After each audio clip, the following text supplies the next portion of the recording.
Hello, hello. Welcome, friends. Be there shortly. Not sure why the sim is taking too long to start, but trying to get things going here.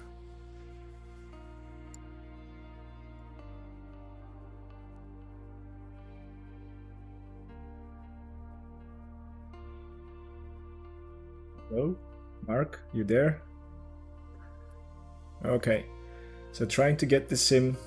Good afternoon. Trying to get the sim running.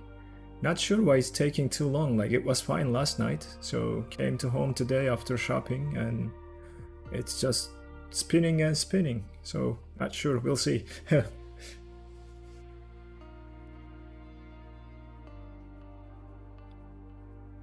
Yeah, I think I figured it out. Though I think I don't have the Discord audio going to the stream yet, so maybe I should just add that too while we are waiting here.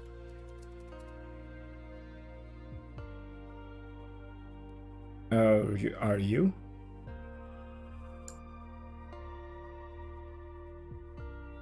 Okay. I wasn't sure about Discord because... Oh yeah, it's...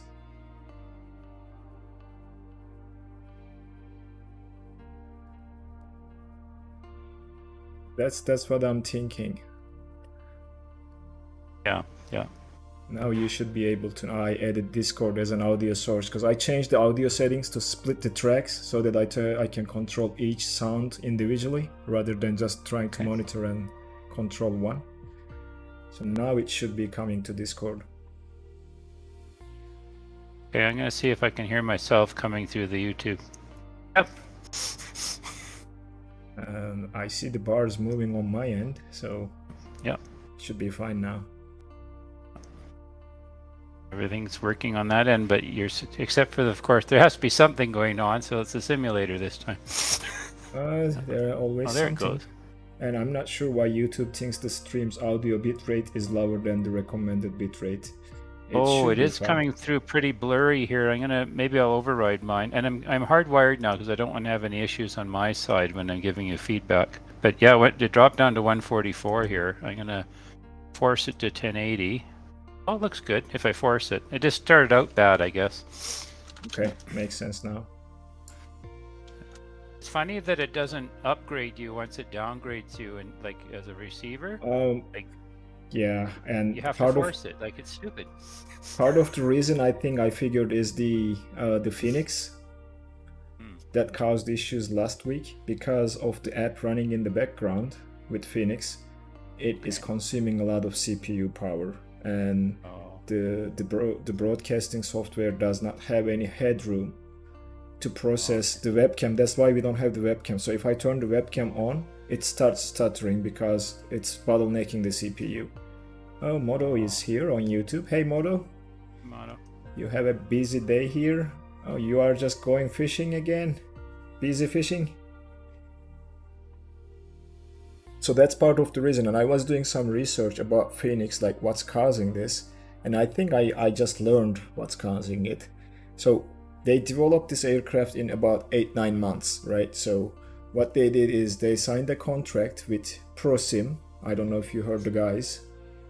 ProSim is a company that makes full motion flight simulators for flight schools and airlines for pilot training. So the system simulation of the A320 is coming from ProSim's system simulation for the full scale simulators.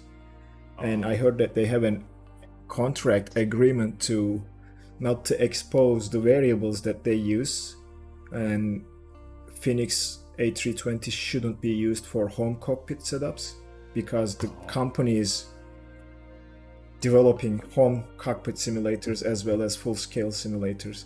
So that's the app running in the background, and that explains why it's very heavy on CPU. Because Microsoft Flight Simulator uses commercial simulator software is running in the background, and MSFS is using like 30% CPU, 35 sometimes. That app itself is using 20%. Whoa. And I'm not sure if they will have a way to optimize it because it's not their software, it's just what they purchased from another company to simulate the systems of the A320. Oh, okay. Well, they didn't think too much about what people's hardware. I mean, I'm sure they have like premium hardware, these guys that do development, but yeah, they tend to be a little bit unaware of what the general situation is. And you have a pretty good setup, so you know. I mean, mine is, I would say, at least semi-beefy CPU computer. Like I have 32 gigs of RAM, Ryzen 5 5600, maybe not top of the line like 86 or 89, and a 3070 Ti, and I'm struggling to record at 1440p. Like recording, I'm not talking about streaming. I'm recording to my solid state drive, and it was just not doing it. When panning in the cockpit, it was stuttering a lot. That's why the tutorial is recorded in 1080p. Yeah. So next time, if an aircraft comes out, I will probably first wait for the hype to go away and then do some research on like how they simulated the systems, because there's a huge difference between Fenix and PMDG. They are both high fidelity aircraft. They have systems simulated. PMDG is using like 20-25% less CPU than Fenix.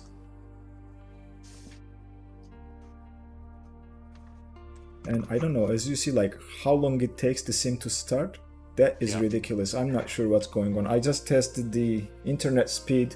I am reading like 400 megabits of upload, 400 megabits of download.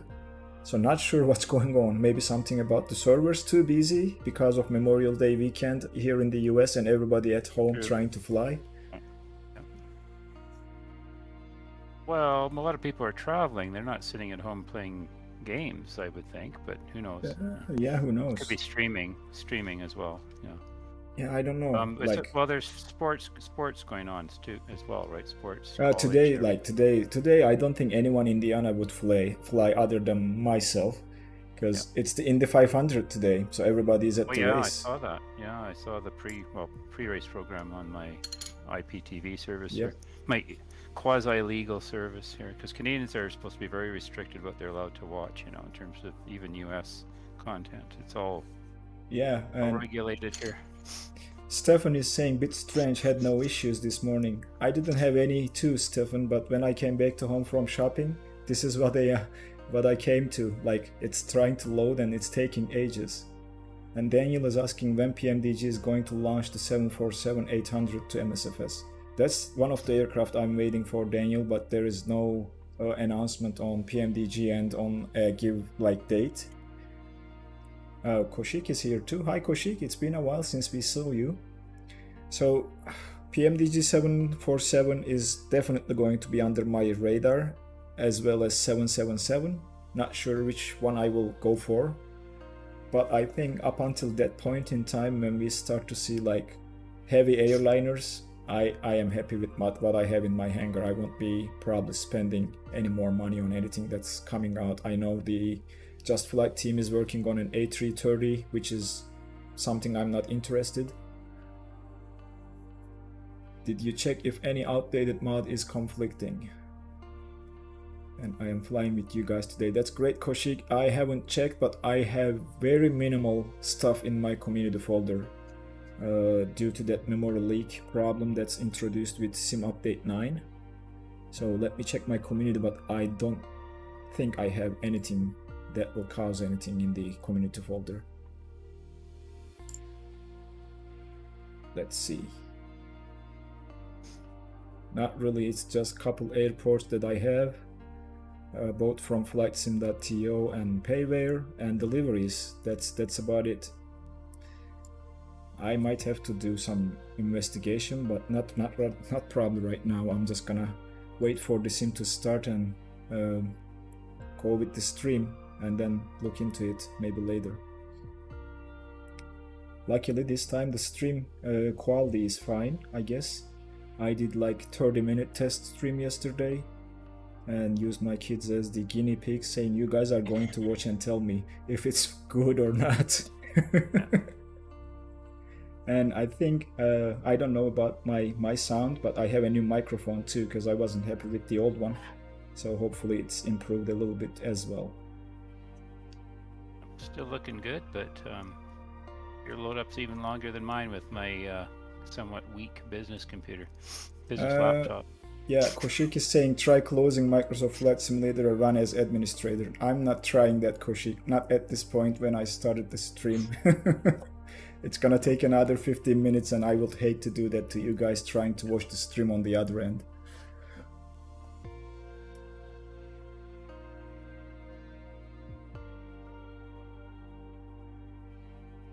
It's taking an awful lot of time though.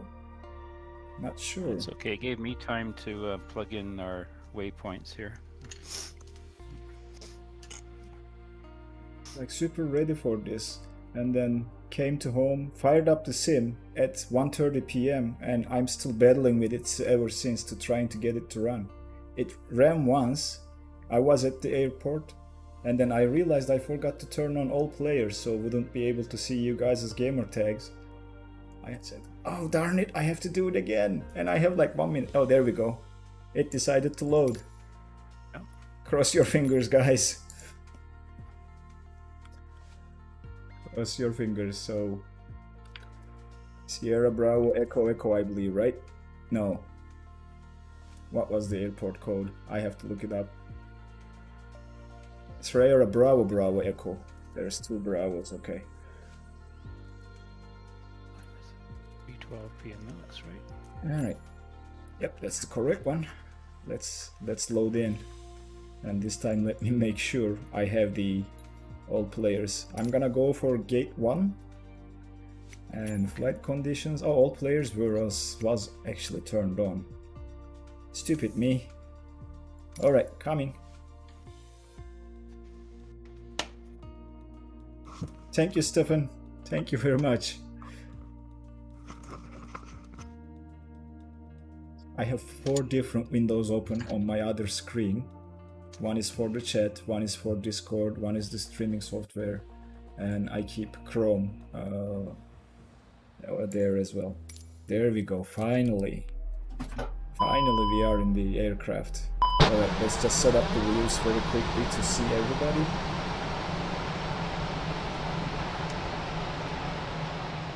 I hope it doesn't stutter a lot. We will be probably better off when we take off. Right now we will just try to get everything done. And I like the fact that the jetway connects automatically. You can set it up in the settings in this aircraft, so that's nice to have. And you are hearing the engines pulling down because it starts not cold and dark. Funny. Daniel is asking which airport are you at? So Daniel, we are at Sierra Bravo Bravo Echo. And the server, as always, Koshik, is USA East.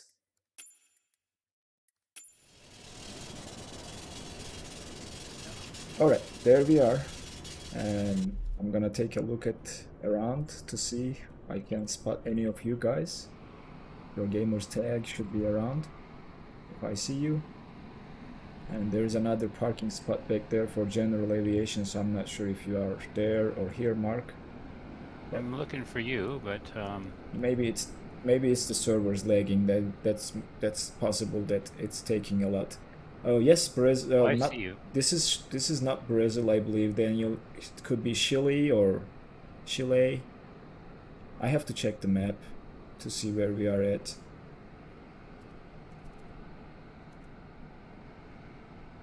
Oh, state of Para, Brazil. Yep, that's Brazil. You're right, Daniel. USA East is correct, Koshik. Alright, I guess we are ready to go through the cold and dark and start this aircraft, load our flight plan, and get on way. Yeah, Daniel, you're right, that's Brazil. I was wrong. Okay, I have let's to go. correct you there, Sim Pilot. It's not cold.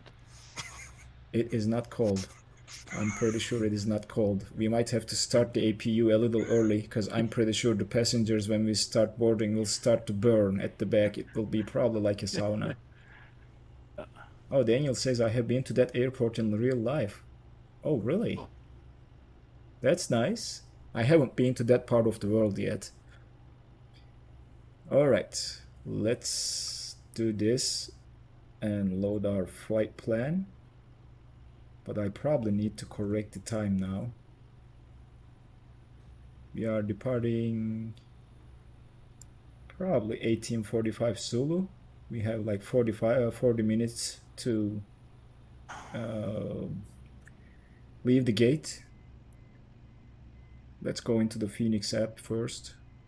And you guys let me know if the stream is stuttering or quality is not there. That's in the Amazon. Oh yeah, that's one of the parts of the world that I really want to maybe visit someday, but it's also a place that I'm scared of due to the creatures that can be found there. You mean All the right. criminal gangs? What? You see that? That is not our flight. You loaded the wrong one, buddy. Yo. Hold on. What are you doing? All right, let me fix that real quick. All right, this should be it.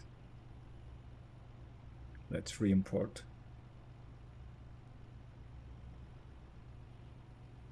We are definitely not in Dublin, that's for sure. There we go. There we go. There, that makes more sense now. All right. We have our flight plan. We have our ground services. Let's see. Front door is open. And we can start loading the aircraft. I'm gonna go real time, 15 minutes. That's probably what we need to set the aircraft. And there we go. We started to load the aircraft.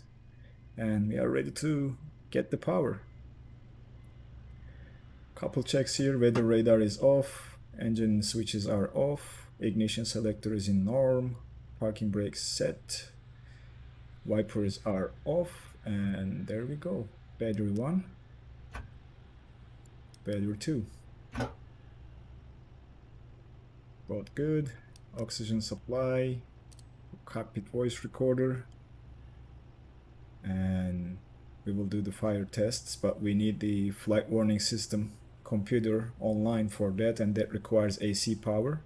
So we'll arm the emergency exit lights, put the nav lights to system 1, and that should be it for now. We can just introduce external power. We have a GPU connected.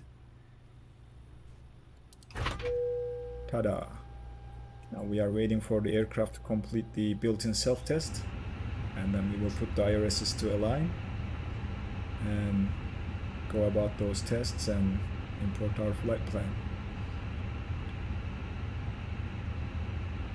Do we get to see the temperature? No, we need to see the lower ECAM first.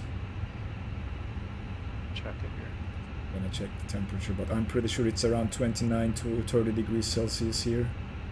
A cool 31. 31, okay. There we go. I'm waiting to hear those dings. As you see, flight warning systems, FMC 1-2 fault, they will come to life.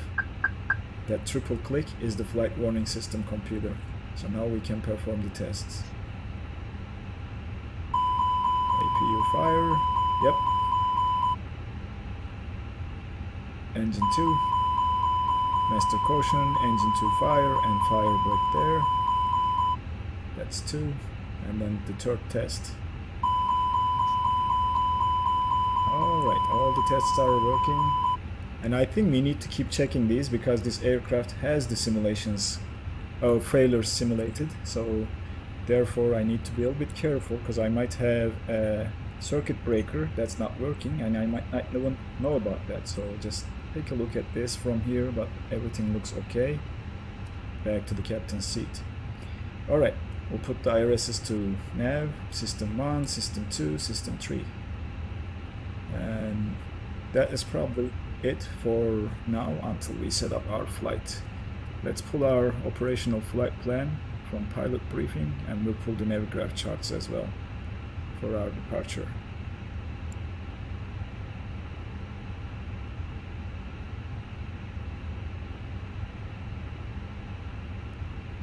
All right.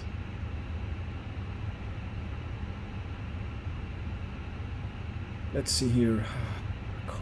Do we have the cost index? don't see it here.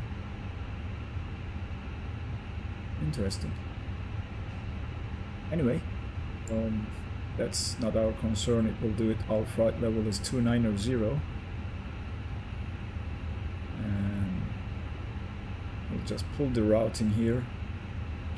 And we'll go to the FMC or MCDU for Airbus language, not the config. We'll go to the ATSU. We'll pull the weather information very quickly. Weather Sierra Bravo Bravo Echo. We want the METAR information and send it. Return. We'll do the init request for flight. How do I get the iPad in my A320? Well, Daniel, this is a FENIX A320, not the default Microsoft Flight Simulator A320, and that's probably why you don't have an iPad in your A320. We'll request the init, or you can get the fly-by-wire mod that has an iPad, different than this, but that does have an iPad, or EFB is what it is called.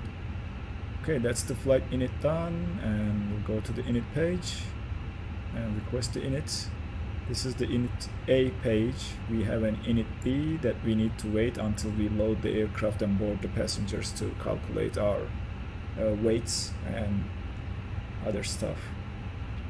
Okay, our flight number, let me check that. Our operational flight plan is, I believe, LA4556.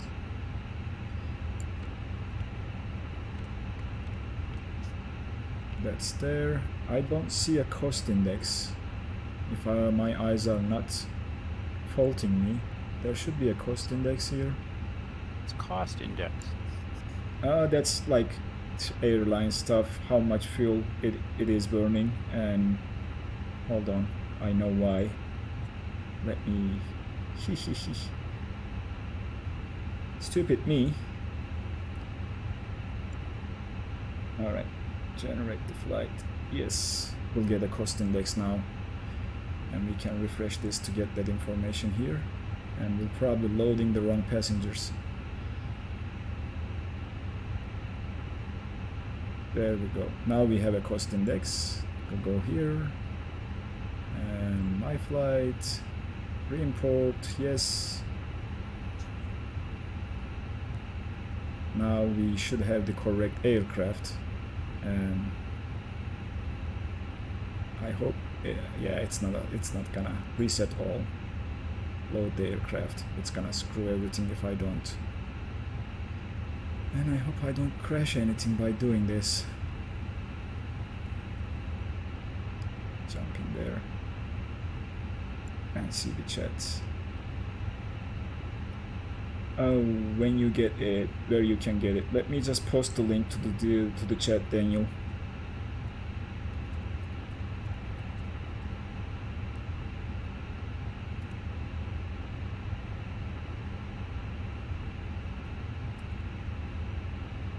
This is the web page there where you can download the fly-by-wire sim. What happened here? Are we loading the aircraft? I don't think it is loading the aircraft. Alright. Now it should. Yep, real time.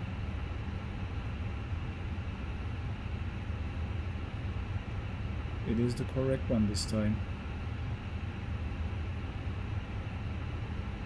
I'm gonna check the weights to see if it's the correct one and the passenger count to cross-reference what we have.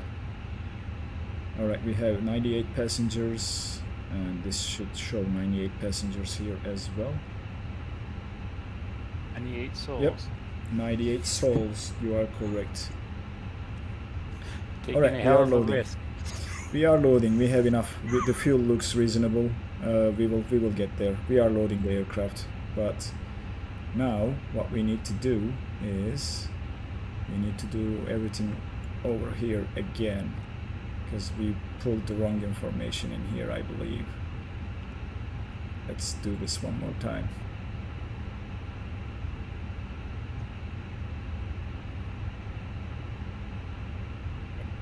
Now we can go to the init page and we can put, can I clear this? Let me see. Nope, that's not allowed. Then this should clear everything. Okay, one more try.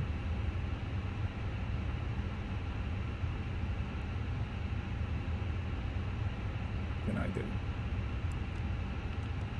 I can plug in a different airport. It should clear the flight plan. And we probably have to enter this manually now because of that mistake I made at the beginning. But that's not a problem. I'll keep the SimBrief flight plan on the other window so that we don't need to go to back and forth. Sierra Bravo Foxtrot Zulu is our destination,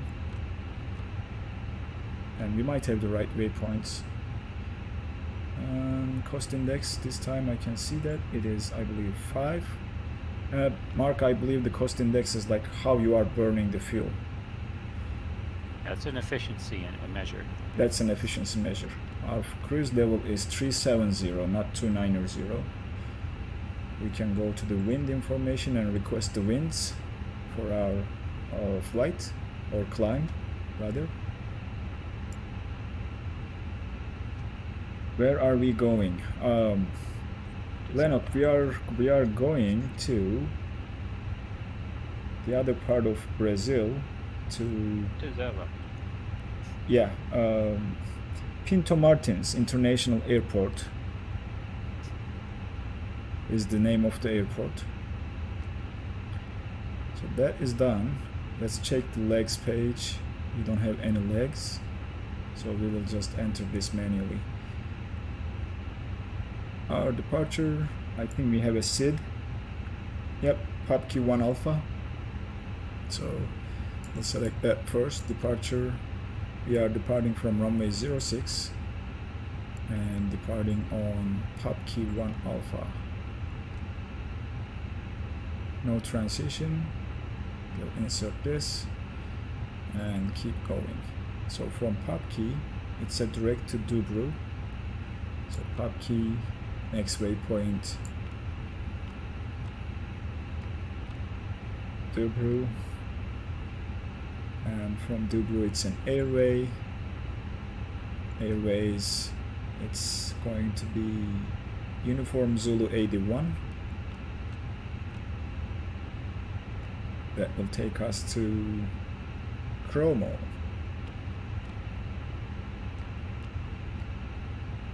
From CROMO, it's a direct into the aerial destination airport. We'll insert this and Sierra Bravo Foxtrot Zulu. We are expecting runway 13. We'll do an ILS Yankee, and I haven't even checked the charts, I'm just guessing here. No star, and let's see if we need a wire. I have to pull the chart very quickly for that.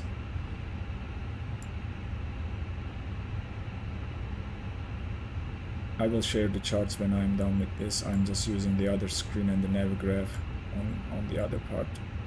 So ILS Yankee, runway 13, FLZ transition. Let's see what it gives us. That's a published approach, like a teardrop. We have to do the downwind leg and whatnot. No, we are not doing a transition. We are not doing a wire. It's going to be the final direct straight into the runway. That makes more sense. Okay, that is now done, and we'll check here to make sure we don't have any discontinuities. We might have some vectors, yep, and we will clear that by doing this, because that's a straight in approach. We should not have any problems, and we'll check the plan page to make sure it's looking right on the plan page. Alright, let's cycle through this very quickly. Looking okay so far.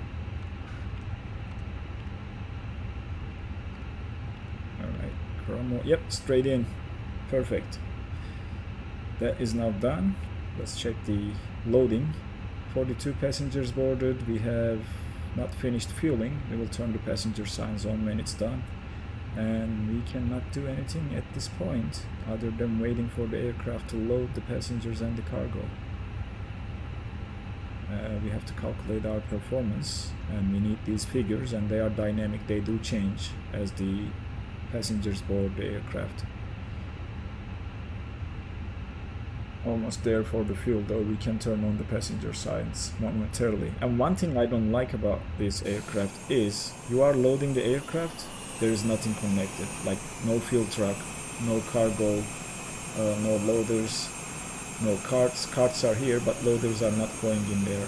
I haven't seen these animations playing. Alright, the fuel must be done almost. Yep, almost.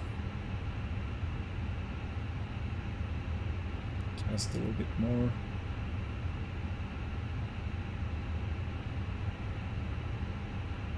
There we go. Okay. Now the passenger signs can come on. Small smoking to auto, seatbelt signs to on. We can turn on the fuel pumps at this point. And what we can do to make sure our passengers are comfortable is check the air conditioning page. Cockpit is 30 degrees. Too late, they're all fainted. Oh, are they? Like, probably not at 22 degrees Celsius. It's much more reasonable than what we are having in the cockpit here. Oh, I saw you said 30. Yeah, 32. No, it's not that bad. That's, yeah, 22 and 24. Cockpit is like burning. But here is the thing. This is something I figured and liked a lot. Wait and see the cockpit temperature when I open the window. Oh, it's 32 outside, so I'm not sure. It's not gonna drop. It might go up. So when you are in a colder place and cockpit is burning, that temperature starts dropping. So that is very interesting. That was very interesting to see. See if the cockpit temperature is going up, Mark. It's gonna match the outside temperature. Really realistic. That's good. So let's close the window, and I think to comfort ourselves, we're going to turn the APU on and get some air conditioning going. 3 seconds after the master switch is on, and then we can engage the starter. It's gonna take some time for the APU to spool up and become available. And in the meantime, we hopefully will load the passengers and ready to calculate our performance. I started to think, like, if it's close to this in real life, I'm pretty sure they have more checks to do, but it is super boring to wait in the cockpit for the passengers to board so that you can finish your calculations. I think they do get a load sheet in real life, don't they? Because no aircraft will have a way of telling them how much their weights are. They will just get a load sheet and they base the calculations off of that load sheet. Flight attendant might have to confirm that the passengers did come on board. Nobody's missing. That's also actually when the boarding is complete, they send you an updated load sheet. So if anyone missed their flight and not in the aircraft, they take that calculations off. And I think the load sheet is. Oh, Daniel says they get a load sheet automatically, but I think that load sheet is populated through the check-in counter where they, you know, weigh your luggage, and then they have a rough estimation of each person's weight. They don't weigh the passengers, but they weigh the luggage, so that's a pretty hard number for them. But I think they probably just take some average into account. Yeah, probably. But Daniel says it comes into. Oh, Daniel says I work for United. They get a load sheet automatically into the aircraft and they print it. Oh, that's interesting to know, Daniel. Thanks for the information. I was always curious, like how the weights are calculated in a real flight. Thank you. Samoan Airlines does weigh the passengers. No, they get it through ACARS. Yeah, that's probably true. And they print it in the cockpit if they have a printer, or they use the ACARS data, which we will get at the end of loading. We will get an ACARS message for the load sheet that will give us the figures we need, and we can just use those as well. I think we are almost there. APU should be available. Yep, let's turn the bleed on. And we can turn off the external power. And we can do some cleanup here. Parking brakes should be set. We have enough brake pressure and enough pressure is accumulated in the accumulator. So now we can safely remove the chocks and remove the GPU. GPU chocks, they are gone. We are waiting for the boarding to complete. We should get a message saying boarding complete when it's done. 18 more passengers. Yep, the APU is there. If you want to see it, Daniel is also pointing to that as well. There's a page for the APU, how much voltage it's generating, and we can also check the bleed system to make sure our bleed system is working, which it is. So we should see a temperature drop in the cockpit. See, we are already down to 25 degrees mark. Nice and cool in the cockpit. Mentioned that Samoan Airlines does weigh their passengers, and they also charge by the pound. What? Seriously? They had so many overweight passengers, they got fed up, and they're trying to discourage people. You know. Oh my! I mean, the only weird stuff when I was flying I had was I had a little bit slightly bigger carry-on, and when I was boarding the aircraft, they wanted me to put it into a wire cage to see if it fits, and they say if it doesn't, we have to take it to the cargo compartment. You can't just have it with you. So that's the only weird thing I had. I've had that a few times, not too often. Oh yeah, that does happen occasionally. Alright, we'll turn the constraints on to see what we have, and while we are boarding the last passengers, let's just go and pull the charts. This is a beautiful Navigraph integration, by the way. I don't remember having another one like this. Departure, we are going to depart runway 06, and that should be, is that an RNAV departure? PUPKI 1 Alpha, I think that's an RNAV departure. Yep, PUPKI 1 Alpha, that's here.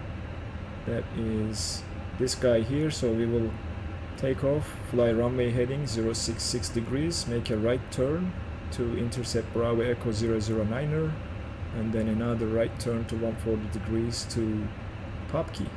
This is an RNAV seat, GPS waypoints, and only restriction is we need to be above 1200, which the aircraft should let us know if it can make it. It thinks it can make it, otherwise you'll see an amber star next to the altitude saying I'm not going to make this restriction, but in this case the aircraft thinks it can. The boarding should be done now. Oh, last 3 passengers, we are ready to calculate our performance. Alright, 97, last passenger, hurry buddy, go on. And these are the seats, and you have a passenger manifest too, like we can just see the individual people. Or we have a Trevor Dania, business class, boarding is complete. So those are all the names. This is like, it's fun to have, I mean, and the jetway is disconnecting, which means doors should be closed by the cabin crew now, which they are, and we can now plug in these numbers to our init B. 53.3A224, I would say, 53.24 and 32.1. So init B, 53.24 and 32.1. It goes in here. Double check. Yep. And then our fuel on board is 8.48. That's init B done. And now we need to calculate the performance. So to do that, and let me show you, by the way, before I go there, over on this side, if we go to the ATSU and AOC, we should have an ACARS message in the received messages for the load sheet. So load sheet, that's wrong one, we are not accepting this, that's the wrong flight. Weather, we have the weather, so we'll set the QNH to 1008, and Winds are calm, that's fine. We have fuel class at 4000. We will come back to this. So that's the first load sheet showing the zero fuel weight and the takeoff weight 61.63, and that should match the ECAM. Oh, it's not calculated yet because we don't have the performance, but when you accept, I think it will come to there. And there's another one that we received after the boarding is complete, and that's the final figures. So we accept this too, and we'll keep this at the flight plan page, and we'll go over to the pilot side for the performance calculation, which this aircraft has. I don't think any other A320 in Microsoft Flight Simulator has a performance calculator. This is very handy to have for an Airbus. I hope PMDG develops one for the Boeing when they are developing the EFB. So we are taking off runway 06, flaps 1 plus F, and we will sync the load sheet and sync the live weather, and we'll hit calculate, and that will give us our V speeds. 130, 135, 135. Flaps are 1 down 0.3, flex temp is 68, and that gives us a clean flap speed of 208 knots. 130, 135, 135. Okay. 130, 135, 135, and then flaps 1 down 0.3. And the flex temperature is 68. That's the performance calculated, and that should be it for our altitude. We will go straight to our cruising altitude of 37,000 feet. We don't have any restrictions, and we are not using ATC today. If we were, we will follow the instructions after requesting our clearance, but that should be fine now. We'll put the VOR. It will auto-tune to the nearest VOR, and the QNH was 1008. We'll set the QNH for all three. And if you don't set it, for the co-pilot, you will get an ECAM warning saying altitude, altimeter, something warning. I can't remember the exact verbiage. Okay, we are ready to leave the gate at this point. Everything checks out for now. APU is running. Nothing to worry about at the overhead. And we will start the engines. We will be using the pushback provided by the FENIX app in the ground services, because the other pushback I used to have is causing some problems with this aircraft as well. I will connect the tag.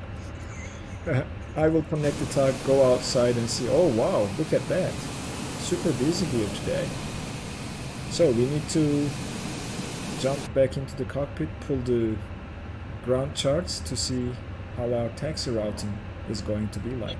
It showed my plane on the roof of the terminal. Did it? Yeah. Oh yeah, you are here. Oh, nice spot you got there, Mark. Take a look. I'm not there. I'm on the tarmac, according to my sim. Alright, so that's the airport chart, and we can bookmark the charts too. Like I can put a star to here and star to this one, and I can access it from here very easily. Yeah, Daniel, that was Mark's plane on my screen showing on the roof. Okay, runway 06 is here, so that's a very short taxi. We'll pull maybe straight out and correct our tail like this, and I can draw that, by the way. So we'll do this. We will, let me select the color and start drawing. Yep, that one. Why I cannot? I used to do this. Oh, there we go. I drew it into the wrong place though. You can draw on the chart if you want to.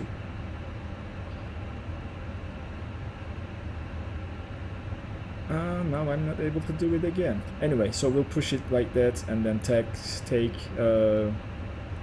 is this Alpha? I think it's Alpha, and then Charlie, and then Delta to runway 06. So that's our taxi routing. Alright, so that is done, and we are ready to push, I guess. we will just leave the gate, pull the pushback information here. Tug is connected. We'll disengage the parking brake, reset the rudder trim, and lock the cockpit door, which we can animate and open if we want to. So cockpit door is locked. We don't have a transponder code yet, but I will plug in our regular and put the transponder to auto. Beacon lights will come on because we are getting ready to start our engines. And let me see the performance very quickly, because I'm not sure if we calculated the performance based on packs off. So that's a packs off takeoff for us. We'll do that, and then we will turn the packs on when we are in the air. Alright, start the pushback, and off we go. So we'll start with the right engine first, and we will try to correct our tail when we leave the gate and safe away from the other objects around us. I'm coming off the roof. And there is another aircraft right behind me passing, but I have no control now. It's the tug driver. Don't blame me on that one, guys. Yep, we'll keep turning like this until we have a clear view of the taxiway, and then we will get there. I'm also monitoring the engine parameters here. We have enough engine oil, which we should have checked even before starting the engines.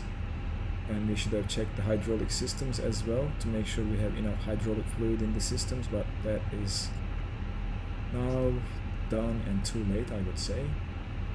Okay, we are looking pretty good here. We will join that taxiway and follow. I think that's a Boeing 787 in front of us. Looks like it. We'll go push straight and stop. We'll set the parking brake and dismiss the tug. I've seen that user before. Oh, did you? Is it? Yeah, I've seen him in previous videos. Could it be Falcon? I'm not seeing the gamer tag. Is it Falcon? Oh, that's Koshik. That's Koshik. That's Koshik. Hold on. I have the nameplates turned off, I guess. Traffic. Yep. Okay. There we go. That's Koshik. Alright, left engine is also starting, and yeah, he says don't worry, you didn't hit me. That's good to know. That's good to know. Alright. The passenger bus is heading to the runway. Maybe they know how to fly. He's crossing the runway. That is possible. Gonna follow him. Let me just take a look at the checklist to make sure I have everything set correctly.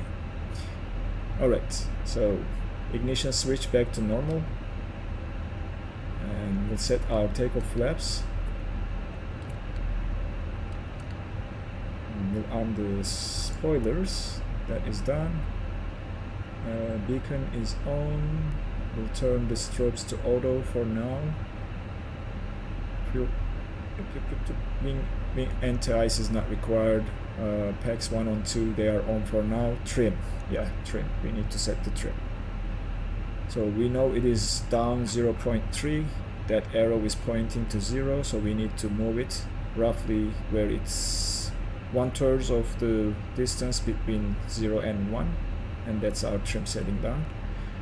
Flight controls, we'll check our flight controls. Going to the flight controls page. Full forward, and they need to move into these white boxes, otherwise there's a problem. Full back, full left, center, full right, center, right rudder, center, left rudder, center. All checks out. Flight controls are checked and free, and we don't need the APU bleed or APU anymore. We can turn them off. And we have set the FCP, engine instruments are checked, and we are ready to roll. So parking brake is coming off now, and we'll give just a little bit of power to get going, and she should maintain the speed after she starts rolling down the runway or taxiway. auto brakes to max. We will reset the clock. And off we go. We have a company message. We'll check that message while we are taxiing.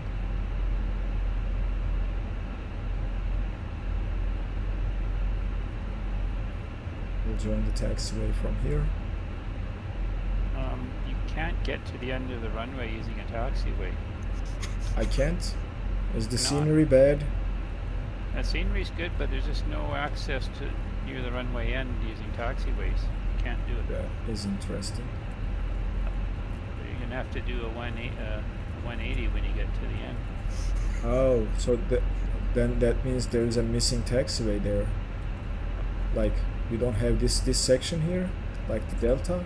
We'll see. Let me go to yours. No, I didn't see that. Okay. Throttles to idle, it should maintain the speed. Get us to that taxiway. Oh, no. Taxi lights to on, by the way, and runway turn off lights too.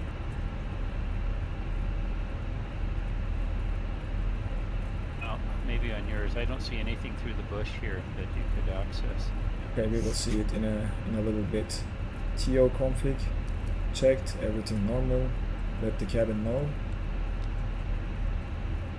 And we need to get to the add suit to check that message here. We probably delayed the takeoff and they are asking for a justification. Oh, we have a third load sheet. That is interesting. Okay, anyway, whatever. That was a little bit weird. I don't think you get three load sheets. Correction. So Daniel says, in that city it is normal to travel all the way to the end and turn around, so you can backtrack the runway. That's possible, but looks like I see the delta. Maybe you didn't took the turn, Mark, or you are on a different runway. Well, we'll see. I think I took the one that you suggested on your flight plan. Okay. No, I'm just looking through the window and not seeing you. That's why I'm asking, but it might be the server lag. Yeah, I saw myself before through your window. Let's reset the camera and take a look around to see if I can spot you. Koshik is there. You are on the other way, so I see you. I'm down there. You are down there. I hope I'm not going to the wrong runway. But according to this, I am on the right track. So we'll take this left, and then that should take us to runway 06. Don't worry about it, Mark. We can meet in the air. You don't have to taxi over here. We've got a slight headwind here, so I think, considering the weather, I'm properly lined up. Oh, yeah, I mean, I'm just relying on SimBrief to give me the correct runway. And when I have the pilot to AC ATC running, it does a good job with assigning the runway because it's getting the real weather from NOAA. So it knows the wind direction and it assigns the runway based on the wind direction. Okay, let's hold short here momentarily. Do our final checks. FCP looks okay. We'll put the airports on the co-pilot side. Terrain radar can come on the pilot side. We'll assume that we have the takeoff clearance. So we'll turn the taxi lights and we'll turn the strobes to on. And we are ready to line up. Let's go. Why it says speed brake? Do I have the speed brakes in? Probably I touched my controller. Yep.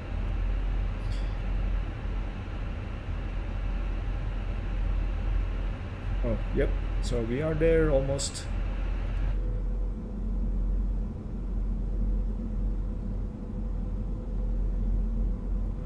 Passengers are happy at the back, and it's asking us to test the TO config one more time. It's normal again. Alright. Let's line up and go.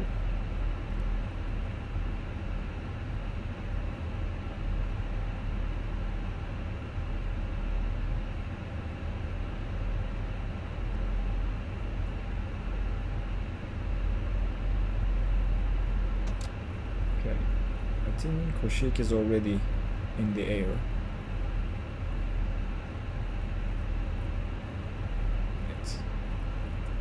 Let's hold the brakes, engines to 50% N1, and we'll wait for our engines to stabilize.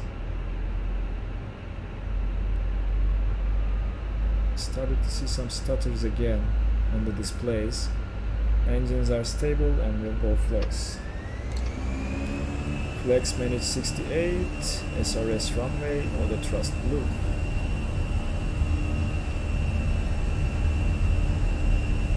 I have to apply quite a bit of left rudder to keep her on the taxi on the runway center line. And the speed is not rendering correctly. The displays are lagging quite a bit, but we are at V1. And rotate. Off we go. Yeah, so you see the stutters. Look at my displays, like instrument displays. They are lagging a lot now because of the CPU usage, I guess. Landing gear is coming up. We will follow the flight director and we'll make that right turn slowly.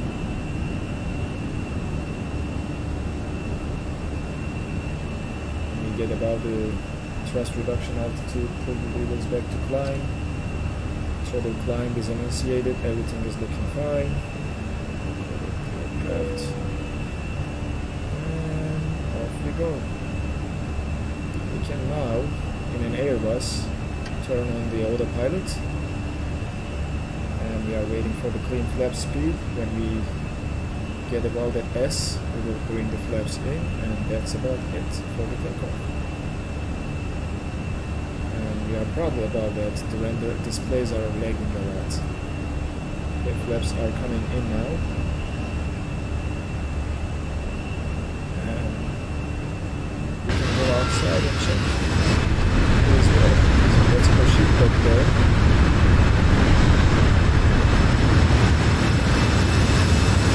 Beautiful place by the way now. Thanks for the recommendation. Scenery looks beautiful down below. Though it's too loud outside. Why my landing lights are not turned on? Is my question. Well, they are on.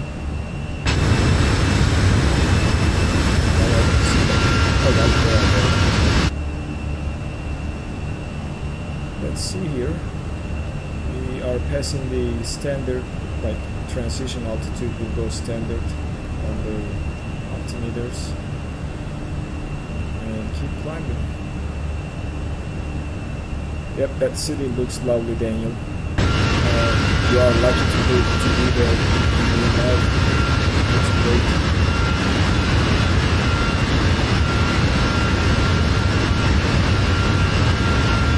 This was a very nice takeoff, and the weather was so smooth. I don't have to battle with the rudders or to keep her on the center line.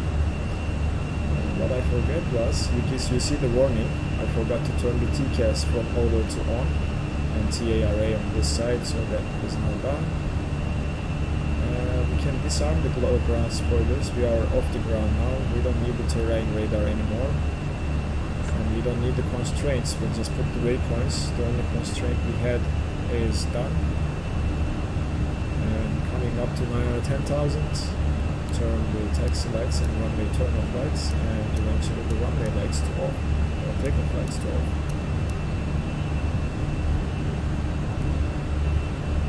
There we go.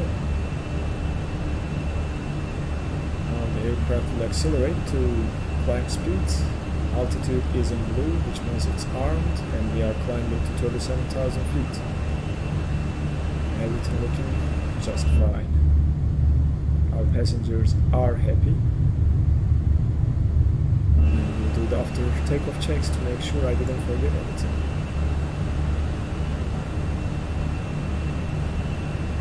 Autopilot is engaged, flaps are retracted, grind spoilers are disarmed. Altimeters are set standard, landing lights are off, seatbelt signs we can turn them off now to obey the passengers. The weather is looking. We are going to the city of Sao Luis. You are correct, Daniel. Alright, couple checks on the ECAM. Fuel used, 600 kilograms, fuel on board.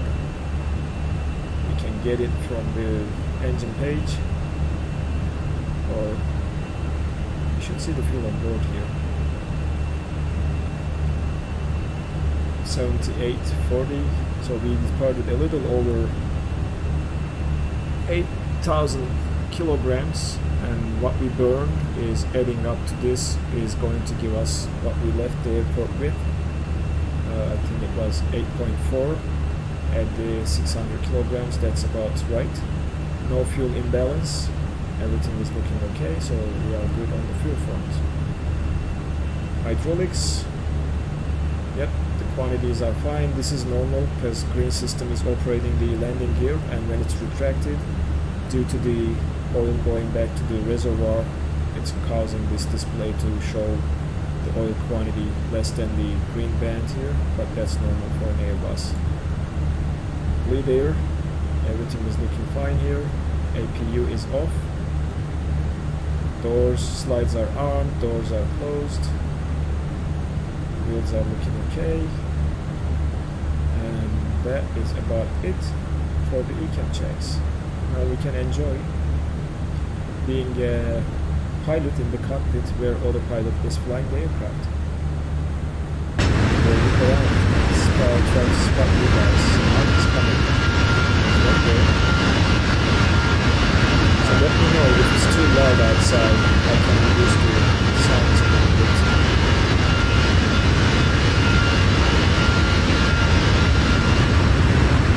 And the ship needs to be in front of us. Nice. Very nice.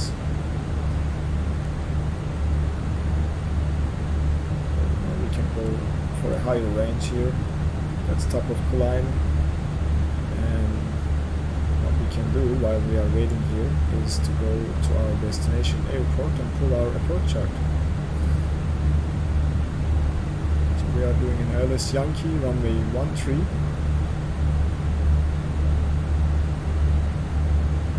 Final approach course 126, localizer frequency 109.3. That's the published approach, but we are coming straight in, so we are not going to do the procedure. So we will come 8 DME and then line up with the runway and land. That's the plan.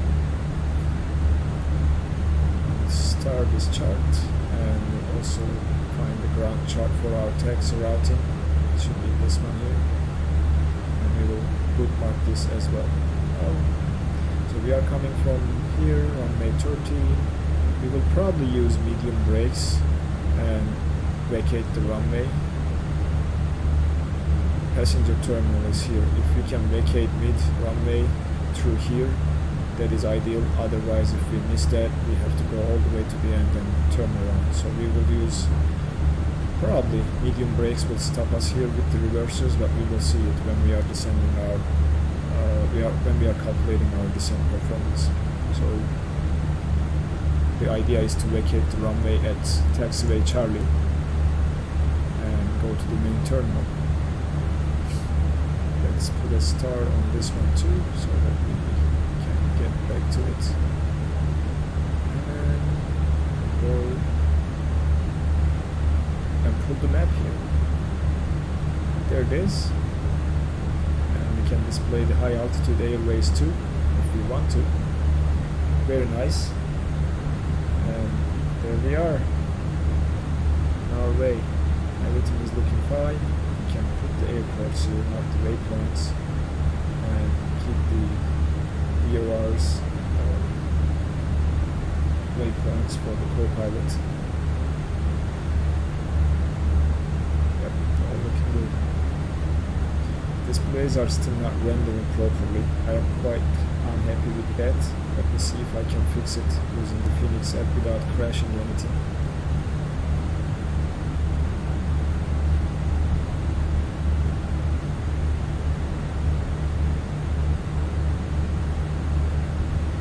It's the whole plane, Daniel. Fly-by-wire. Airbus is a whole plane. It's separated from the default A320, but the team started developing it from the default A320. it is much more superior to the default A320 now, and that is something that's offered to the flight sim community for free by the fly-by-wire team. So it's really nice. I highly recommend it. They have an installer. I recommend you to use the installer to install it, and that installer also will give you the Salty Simulation 747, which is an improvement mode for the default 747. So you get two planes with the installer, 747 and A320.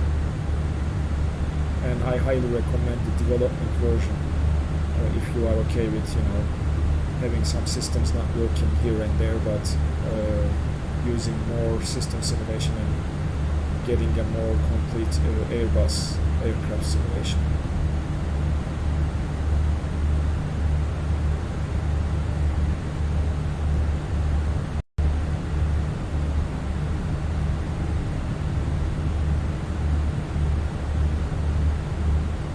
App is using 24% CPU right now, and that's the reason of this lag on the display rendering. Even if I'm using my GPU, it's unfortunate, but it is what it is.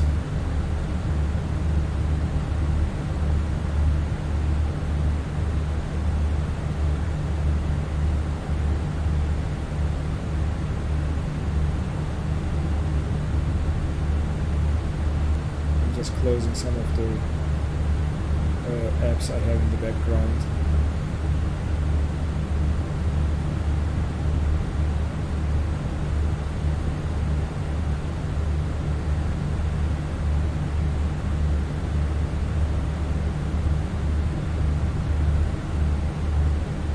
Yes, Daniel, when you download the installer, check the settings of the app. You need to specify your community folder, and then from there it's automatically done, and it goes into your community folder when you select using the settings of the app. It's pretty straightforward from there.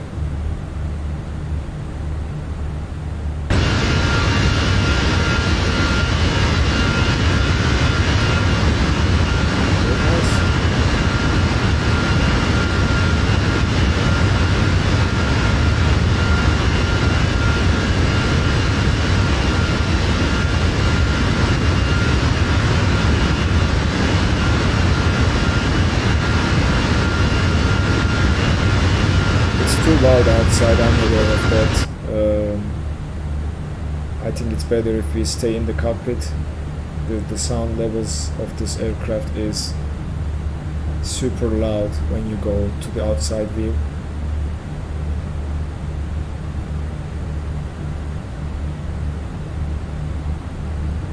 One thing we can do while we are in the cockpit is go to the progress page and plug in our destination, and we will see the distance to our destination, and we can also plug in the runway as well. Sierra Bravo Foxtrot Zulu, and we are coming in for runway 13.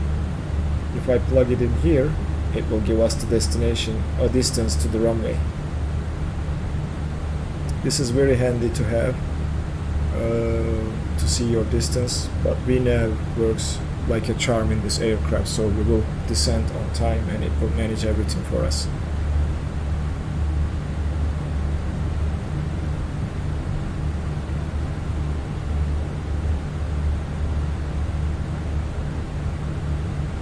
By the way, I didn't see our friend Captain Megazenon today. I'm not sure if he had something going on.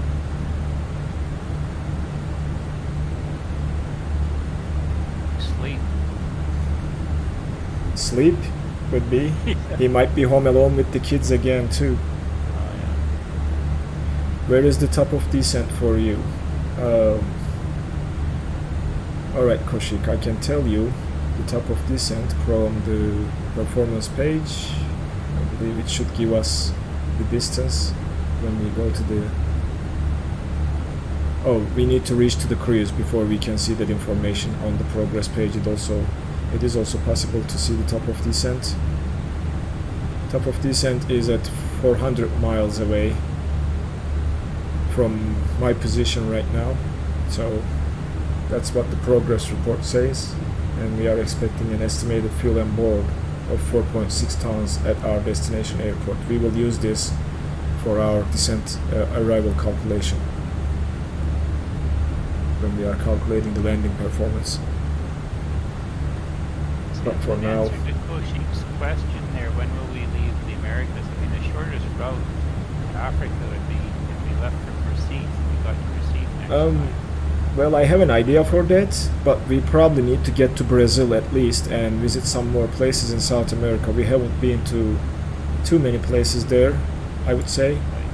We have to at least go to Rio. I think so. And then if we take a look at the map here, so we are here. We can cross from somewhere like this place to Africa. Recife to Liberia would be a short route. Yeah, we can cross across, and we can use the Concorde to make it a little bit faster to get there.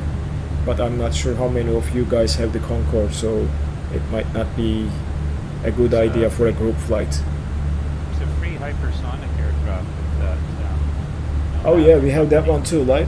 For the Top Gun movie, they have a free hypersonic aircraft that they released. It has autopilot, but it's a little tricky. I haven't figured out how to activate the scramjets. I think I have to get up to 70,000 feet for that. I have to check that one. I haven't checked it myself, but we can also use that one as well to get across the ocean into Africa. And then from Africa, I think we will just go around to, probably we need to visit Johannesburg, and then I don't know, from there we haven't been to Asia yet. We can go to Asia. It's a long journey, I don't know, and we haven't been to too many places in Europe as well. It's like, I can't remember where we have been, but I don't think we have been to the Spain or Italy, Portuguese. We have been to UK, that's for sure, but we haven't seen the Mediterranean coast of Europe. So maybe we will just do Africa and then come around the Gibraltar area and maybe cross from there to Europe and do Spain and then Italy and then maybe pass through Greece and Turkey into Middle East and then into Asia. I don't know if we will go to Russia, but we can. But the world is too big. We have probably, like, this is the 37th flight, and I would say we have at least 53 more, 80 flights around the world. In 80 flights we can make it happen. You still want to really see all the world, or still oh, we will be. It will take years if we do it once a week and stop at every city across the world. It's gonna take forever. Yep, I know, Koshik, we haven't visited Asia for a single route. We will come and visit you in India, don't worry about it. We will get there eventually. We have Phuket, we have Bangkok, we have China, we have India, and going further we have New Zealand, we have Australia. We have a lot of places to go, and we haven't done GA flying a lot lately, so I would very much like to go and fly a GA aircraft to see the scenery around us from a lower altitude at some point. Maybe we will do that around Rio, when we reach to Rio.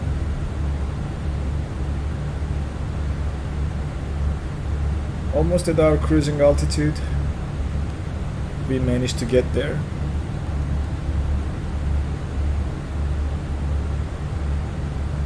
And I'm gonna take a quick break and go grab a cup of coffee when we reach cruise. And from there we are just waiting for top of descent. I wonder one thing though before I do that. I wanna check my task manager to see the CPU utilization and how much CPU is being used. 85%. That's ridiculous. What happens if I go outside? Is it any better?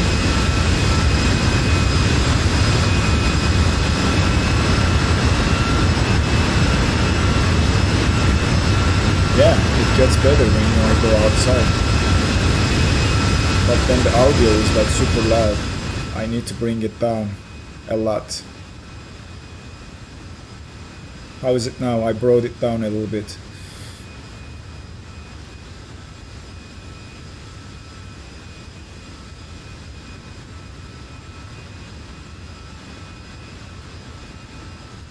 I really hope they find a way to optimize the app running in the background. 25% CPU load is way too much for that app. I understand what it's simulating, but the entire sim is using 35% CPU, and that app just for a single aircraft is using 25. That's not acceptable. Okay, Daniel says it's good outside. Yeah, we can stay outside and take a look around a little bit.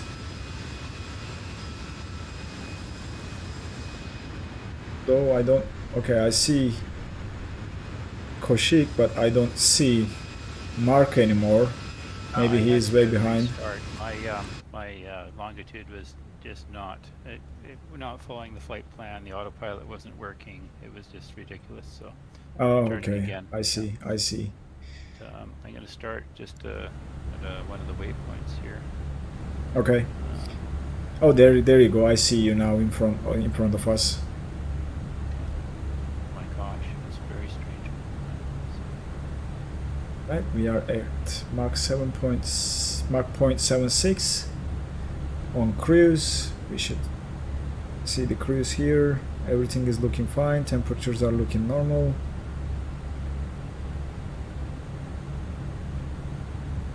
Yep.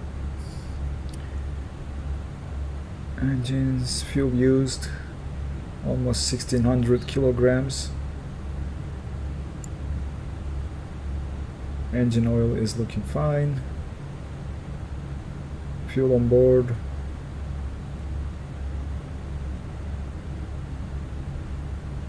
Okay. 68 plus 106, that's 84. So we are good on the fuel burn. No warnings, no issues, nothing to worry about there. It's a smooth cruise now. I like it. So the aircraft behaves. It is sucking up too much hardware resources, but it flies nicely. Alright. Okay, Daniel says, I already downloaded. What I do now, go to the main page of the Sim 2020. So when you download, Daniel, take a look at the settings of the fly-by-wire app, set your community folder in there, and then hit download. It should download the aircraft, and when you launch Microsoft Flight Simulator, you will see a fly-by-wire A320 aircraft in your hangar, or aircraft selection screen. And there are plenty of liveries under flightsim.to. If you are looking for liveries, I recommend going to flightsim.to and check for the fly-by-wire A32NX. Here is the address for you in the chat. flightsim.to. There are plenty of liveries there.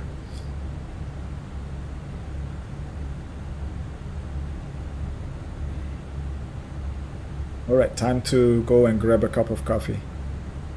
Sure. Be back in a sec.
Okay, I'm back. How are we doing? Oh, everything is looking nice. Still no sign of top of descent. Should be a little bit more away from us. 400 miles to the destination.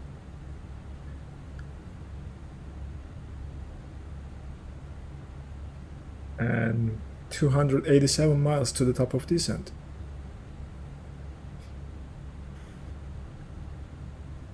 So we are expecting to arrive to our destination at 2031 Zulu.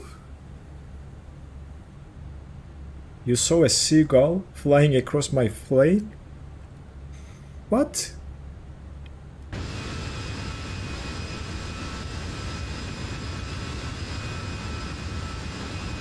That is interesting. Aha, that is interesting. I'm gonna watch that again. Oh, you're just kidding?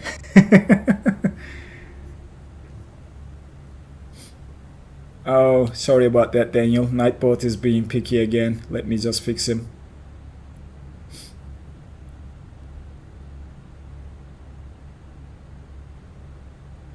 I need to teach these bots how to behave.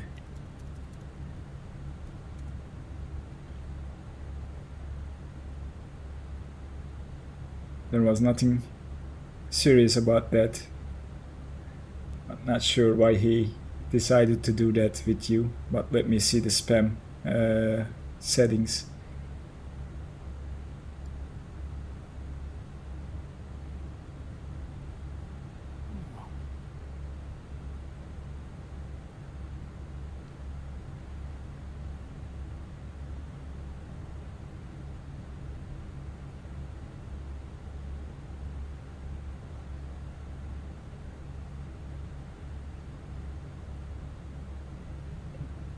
See here.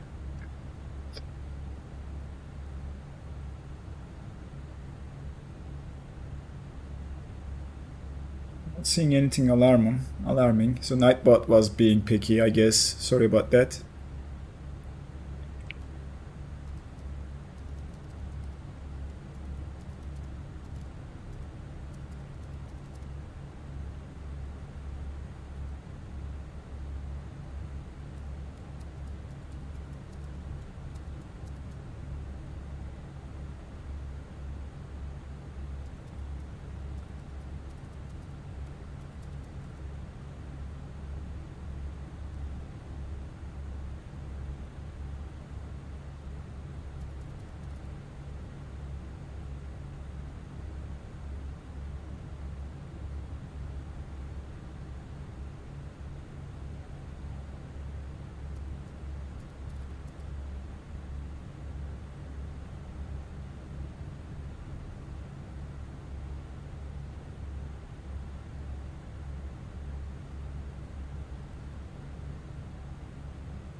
It's trying to log into the chat on another screen, so I'm not gonna worry about that.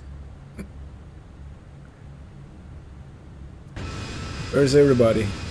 Let's see here. Oh, there you guys are.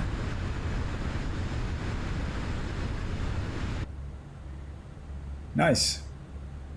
So, what we do next week, Mark? Do you have an idea? Well, if I can get to receive, let me just take a look at my map here.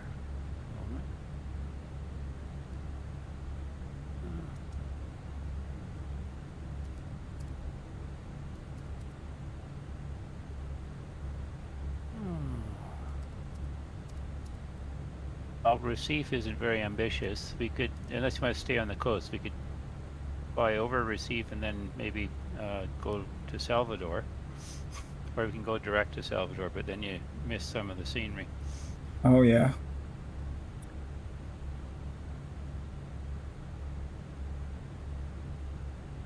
We have, I think we could do Recife, Salvador.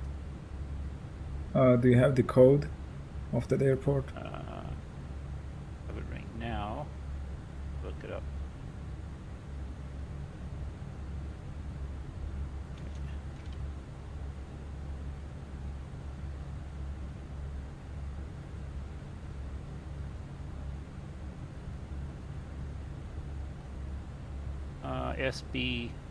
SBRF for Recife. Sierra Bravo Romeo Foxtrot? Yeah. Okay. Sierra Bravo, yeah. And we'll check Salvador.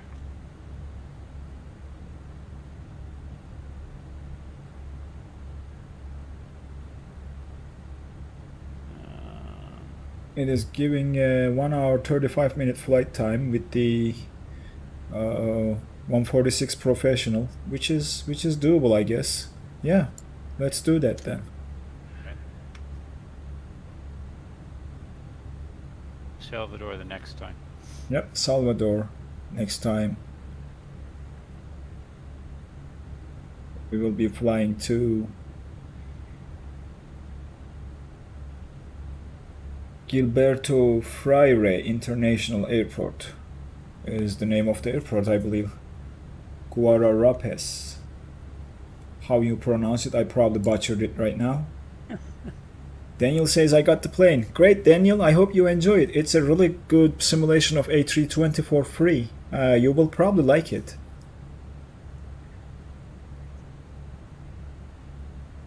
Oh my gosh.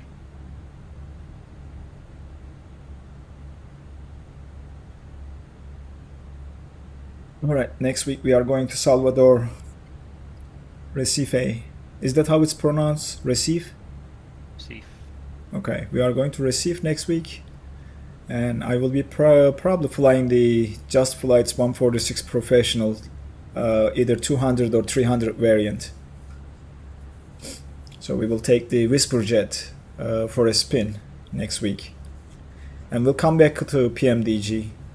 I know it's a great aircraft, people like to see it, so we'll come back to PMDG maybe sometime later during the streams. And I thought about flying the Concorde in a stream too, but I think the last update broke it.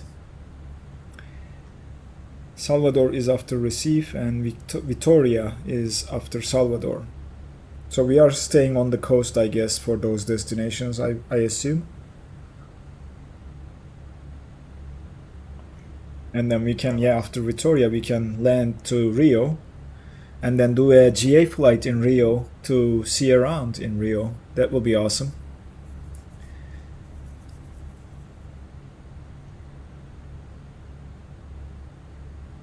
Yep, I agree. Rio is a great place.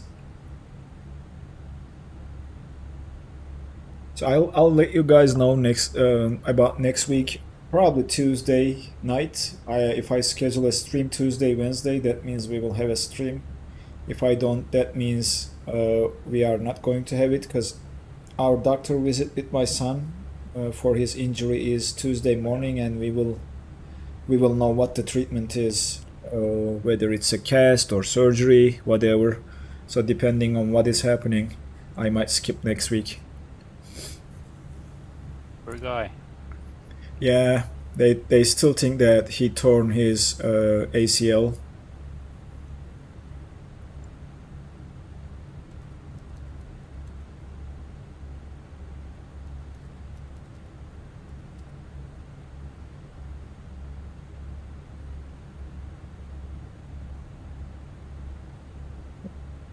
hopefully nothing that requires surgery, but we'll see Tuesday morning.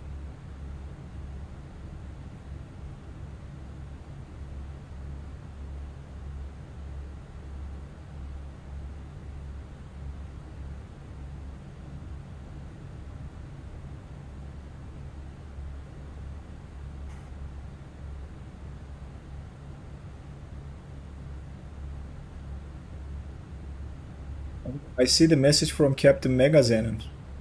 He is doing some real flying today. I'm going to fly the real Cessna 172 at 6 p.m. Norwegian time, so we'll see if I get back soon enough to reach the stream.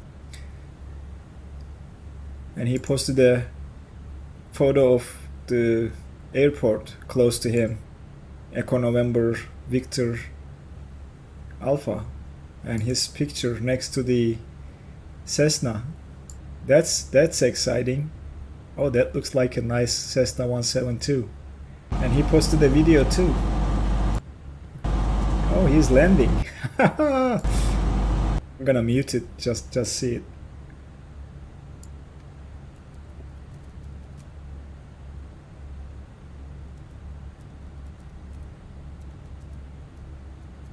I wanna do it one day. I wanna fly a real plane and do a real flight.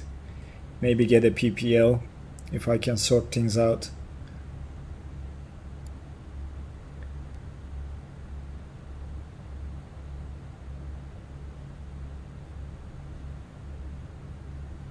Where's our flight? Oh, there it is.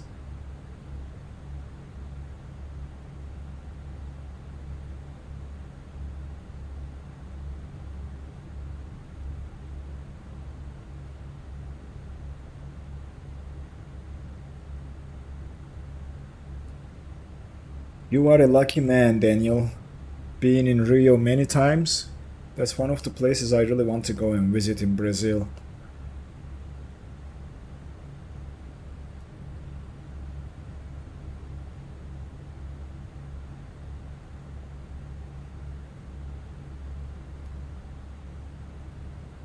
How are we doing progress-wise? 200 miles to top of descent. 20004 UTC, which is in about 23 minutes we will be at top of descent. That's what the aircraft thinks.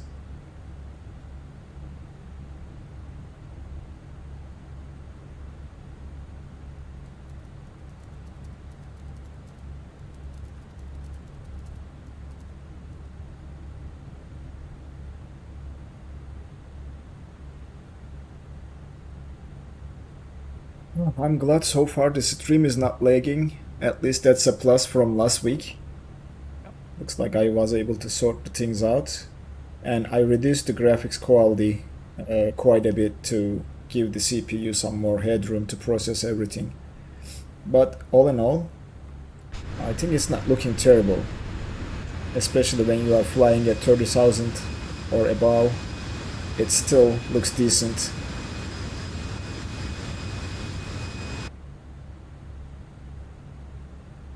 Microsoft Flight Simulator amazes me all the time. We have a company message. Let's go and check it out. I haven't seen that coming through. Maybe another load sheet while we are at cruise. Okay. LATAM operations. No ADC required, so we were on time. That's great.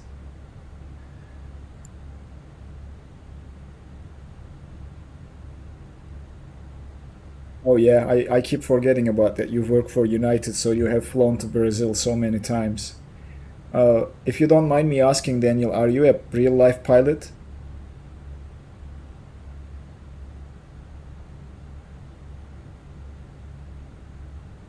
Or a first officer?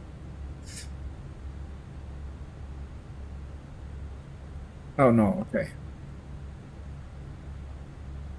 Then you are part of the cabin crew or ground operations.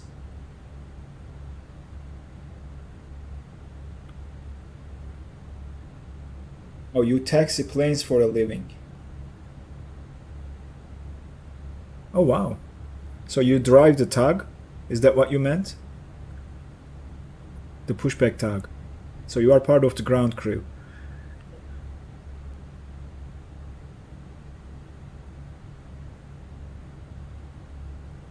That must be a nice job to have, to be honest. I have seen some ads from the hiring sites like United hiring to all positions, and there was some ads for people to apply, encouraging them to apply for an airline carrier. Oh, you have a super tug. That's great. It must be fun to be around planes. I don't know if you are loving, you know, flight and airplanes in general.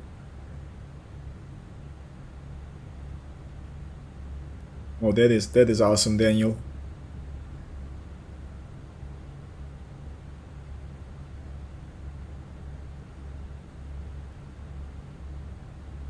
Oh, okay.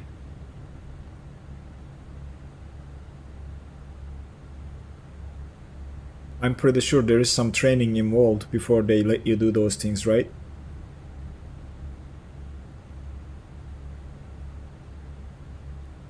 So you need to monitor APUs, hydraulics, brake riders. Oh yeah, that's a serious job.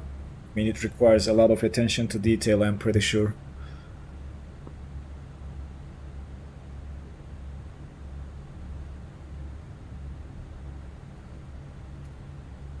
I'm gonna pull the chart for our approach. Yeah, that's something that requires a lot of attention to detail. You have to know all the planes and their layouts, not just the Airbuses and Boeings, because I believe there are some others that are still in operation, like, you know, the turboprop airliners like the ATRs, the business jets. I'm not sure if you are dealing with business jets. I don't think you do. ERJs, yes, you're correct. CRJs, ERJs.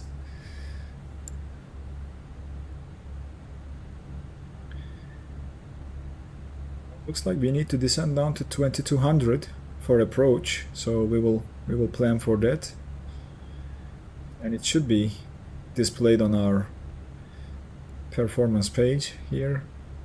Approach, we need to fill this information. Maybe we should do that a little bit early. Oh, Q400. Okay, you used to. Okay, you had Q400 but not anymore.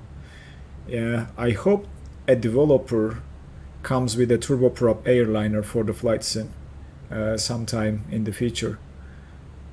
All right, we'll make use of the co-pilot MCDU, and we'll request the weather for our destination to see the QNH and the temperature information.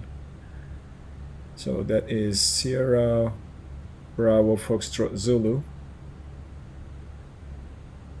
We want the METAR. Why we are shaking? Do we have turbulence? I don't think so. All right.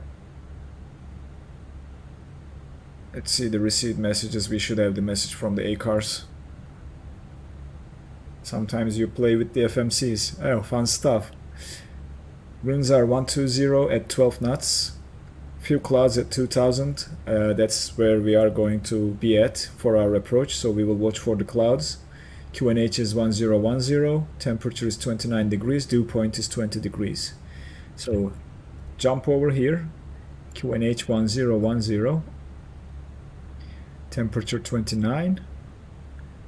Winds, it's thinking the winds from the flight plan is 123 at 5. The METAR report says 120 at 12, so we will plug in what we received from the METAR information.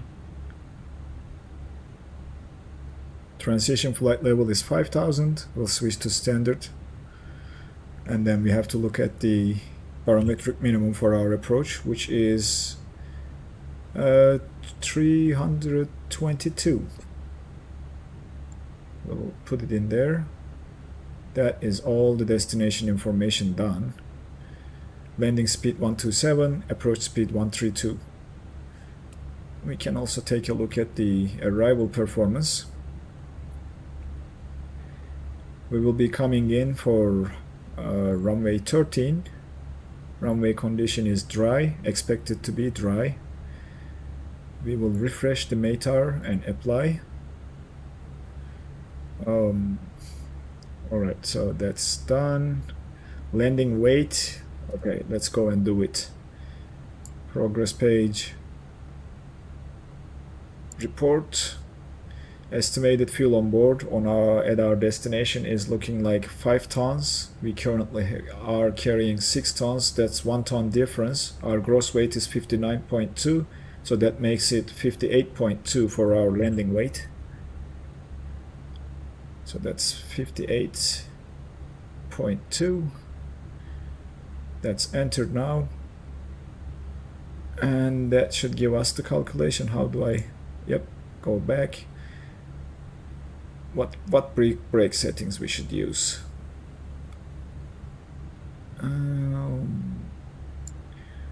Medium brakes will get us at 1400 meters. So if we take a look at the chart for the airport, runway length is 27, so that's almost half the runway.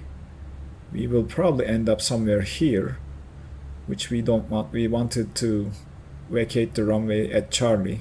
So let's try the high brake setting. Max brakes 1100 meters. That should do. That should get us to that high speed exit to vacate the runway on time and go towards the terminal. We will use this. So we will use max auto brakes. We will probably it's not we are not going to be able to turn it on right now before our approach, but that's what we will do. Max brake, vacate at Charlie, and go to the terminal to find a parking spot, which we need to take a right turn after Charlie and use Alpha and then Lima and then to one of these gates which has a jetway somewhere here. Hopefully we will be able to spot a marshaller this time, because Microsoft Flight Simulator should assign a marshaller when we land, whether we use the ATC or not.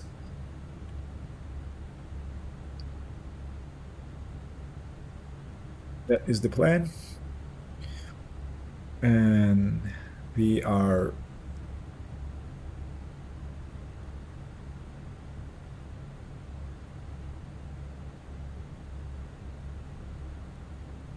saw something playing.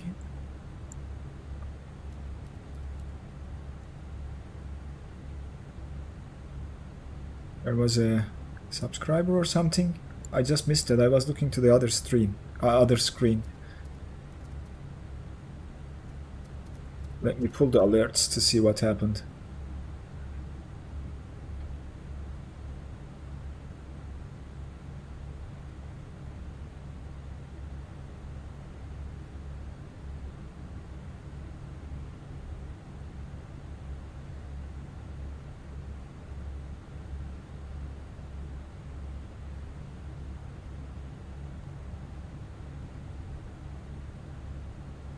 Ron Barrett.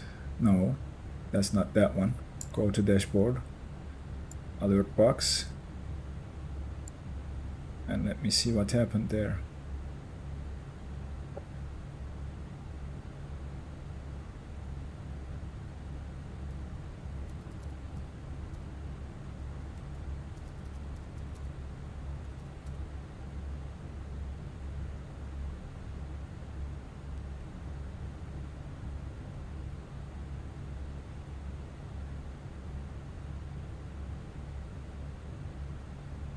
That one, that's not what I'm looking for.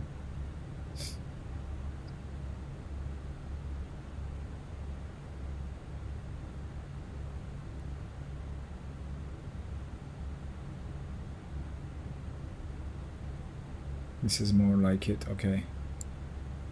Let me just get this.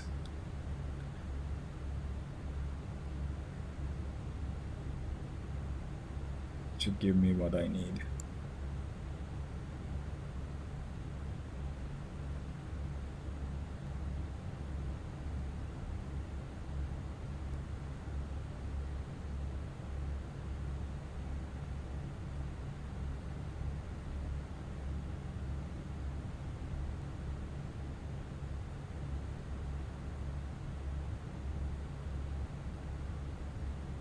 Okay, we have Alberto Manuel Oliveira subscribed to the channel. That was the alert that I missed.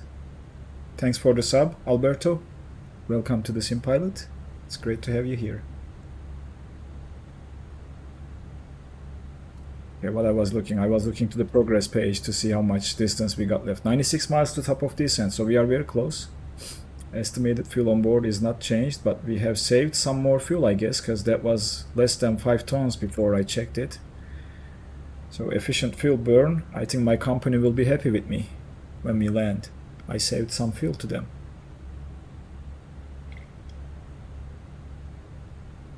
That sounds about right, Daniel. Yeah, Alberto might be a Brazilian.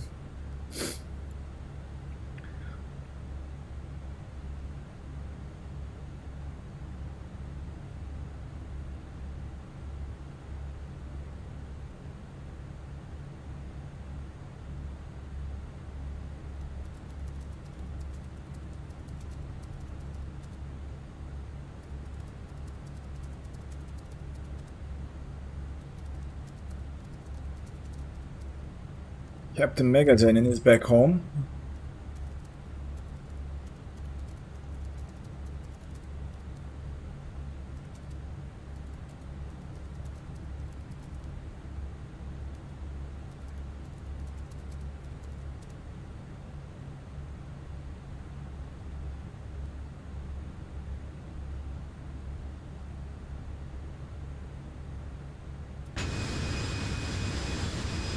Oh, is that the Amazon River down below us?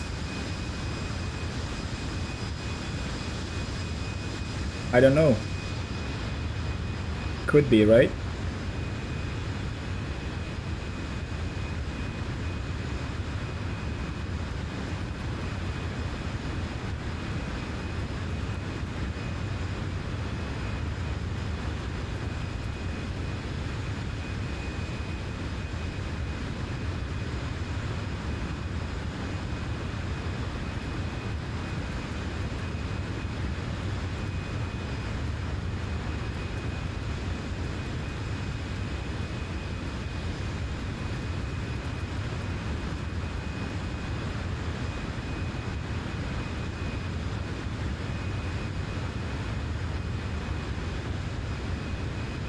You passed that long time. Okay, so that's not the Amazon River. Now you know my geography is not great. But the view is like super nice. Look at that. I see cities below us. This is what amazes me about Microsoft Flight Simulator. I don't think any simulator going forward will have this kind of true representation of the world because of what this sim can access data-wise using Microsoft services.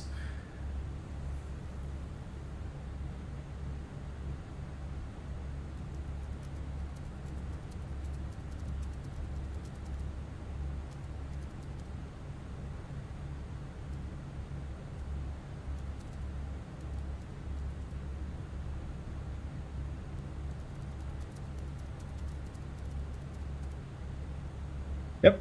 So Captain Megazenin had great time. Watched the sunset over the mountains when he was flying. That is great. So he might be joining the stream, or he might be joining the flight, or he might be joining the voice chat. We will probably see him shortly.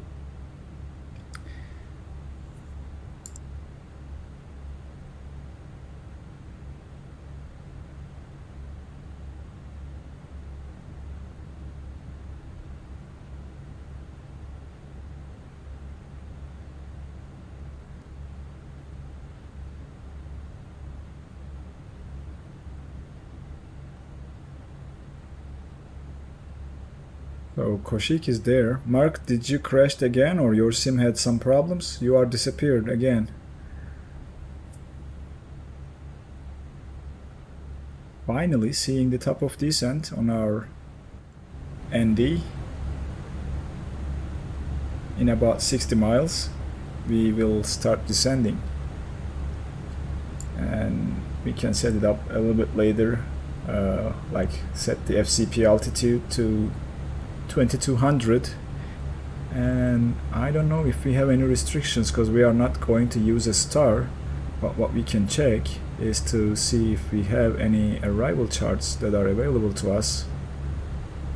No, actually this airport does not have any arrival charts.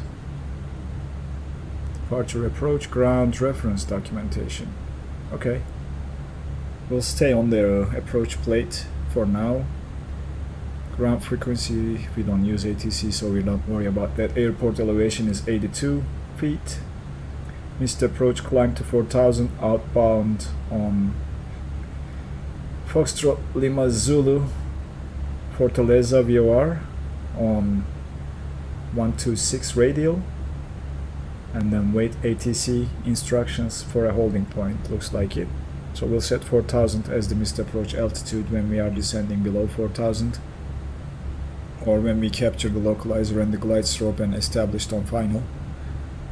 We will do that, and I think we know what to do for our arrival now, and we'll see how that plays out.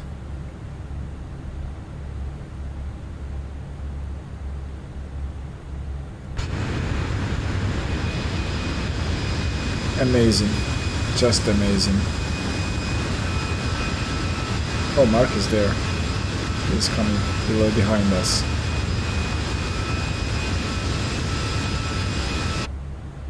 Yeah, everything about this aircraft. Oh, Daniel is asking, how did you learn all that? You are pretty good. Daniel, I have been flight simming probably close to maybe over 20 years now. Started with FS 2004 and then X-Plane. I never owned the pre-3D, and I just stalled a little bit after the flight sims not following the advancement in the hardware and not giving us better visuals, especially with X-Plane. I was a little bit disappointed to see that you have to spend a lot of money to get the world to look like what you want. And then I stopped for a while, and then with the release of Microsoft Flight Simulator, I said, okay, this is it, this is what I was waiting for. Yeah, my friends say that too. I have an Airbus pilot in my family. He flies Airbus A320s, and he's trying to get his instrument rating for wide body Airbuses like the 350. And he said, like, if you go and enroll to a flight school, you will get your instrument rating in no time. Yeah, but I'm too old to become a pilot. I am 44. I don't know if it's a wise decision to change careers and try to become an airline pilot for I don't know, 15 years maybe, and I'm not sure about that. I would love to, but there are circumstances that I cannot change. Hello. Mr. Pilot is here after that 172 flight. Yeah. Hey. Hi. First we were going 4 o'clock, and then it was 8 o'clock, and then 6 o'clock again. And then it got 8 o'clock in the evening. Oh, it's okay, Captain. You just did your flight for today in real life, so no worries there. I was super excited about you, and also jealous as well. I'm not gonna lie. Oh yeah, Daniel, if I have family responsibility, yes. I mean, becoming an airline pilot with 2 kids and a wife, I don't think that will work out. I would love to become good one. Family life. Yeah, I mean, we were discussing, Daniel in the chat was asking how I learned all this stuff, and I told him, like, I have been flight simming for the last 20 years, and it's a constant, like, reading, researching, and curiosity, which provided me all this information that I know today. I'm not saying it's perfect. I will be probably doing a couple things wrong in a real airliner, but also my family thinks that I can get my instrument rating if I go to a flight school without any problems with this knowledge. I believe that too. No But problem. I mean, I'm 45. I wish I had made this decision 15 years ago. That would have been a much more reasonable decision to switch careers to become an airline pilot. But I think everybody can guess what kind of life pilots have. They are always, flying somewhere, and they have less time they spend with their families. So I don't know if I want to do that with my family. Plus, given the fact that, you drive know, a lot of them. yeah, I don't They are know. tired and they live in the hotels and everything. It's not a Yeah, I good mean, life, yeah, I yeah, believe, yeah. in many ways. It's It is hard job. I respect all the pilots doing that, you know, and the one in my family, my cousin's husband. He is like, when he goes, you know, his first flight in the morning is usually around 5-6 a.m. and then he has a like three sector day where he flies, you know, back and forth, same destination 3 times the same day, and then last flight is going back to the initial departure airport to go back to home, and that's entire day. And sometimes, you know, things happen, flight delays, and he is not usually at home at a given time. yeah, that's no good family life. Yeah, and Daniel is confirming that too in the chat. He says, I was in the flight academy when I was young in my 20s. Knowing what I know now, I am happy what I do. And still involved with airplanes. So you just came, Captain Magazine, but Daniel in the chat is a tug driver for United Airlines. Oh, nice. Yeah. Yeah. And I was telling him, like, you have a dream job, man, being around the aircraft and, you know, pushing I think them that's back. better than being the pilot. Yeah, like you have the same Anyway. place you go every day, same airport. I'm not sure if they are giving you guys responsibility for certain gates, Daniel, or is it changing like a rotation between the tug drivers, or are you responsible for the same gates every day?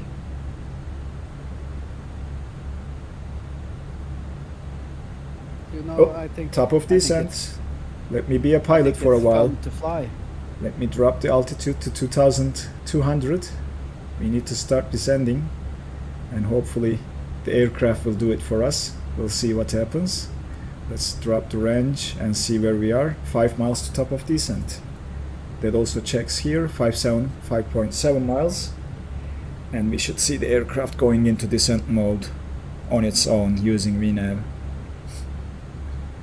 I almost missed that. Almost. Yeah, sorry. I was talking too much, maybe. No, it's me just distracting myself all the time. You know this. This has happened so many times. It has nothing to do with you. It's me just enjoying the conversation with people and not watching my instruments like a pilot would do. No All right. checklist. Descent checklist we will do. We have a checklist.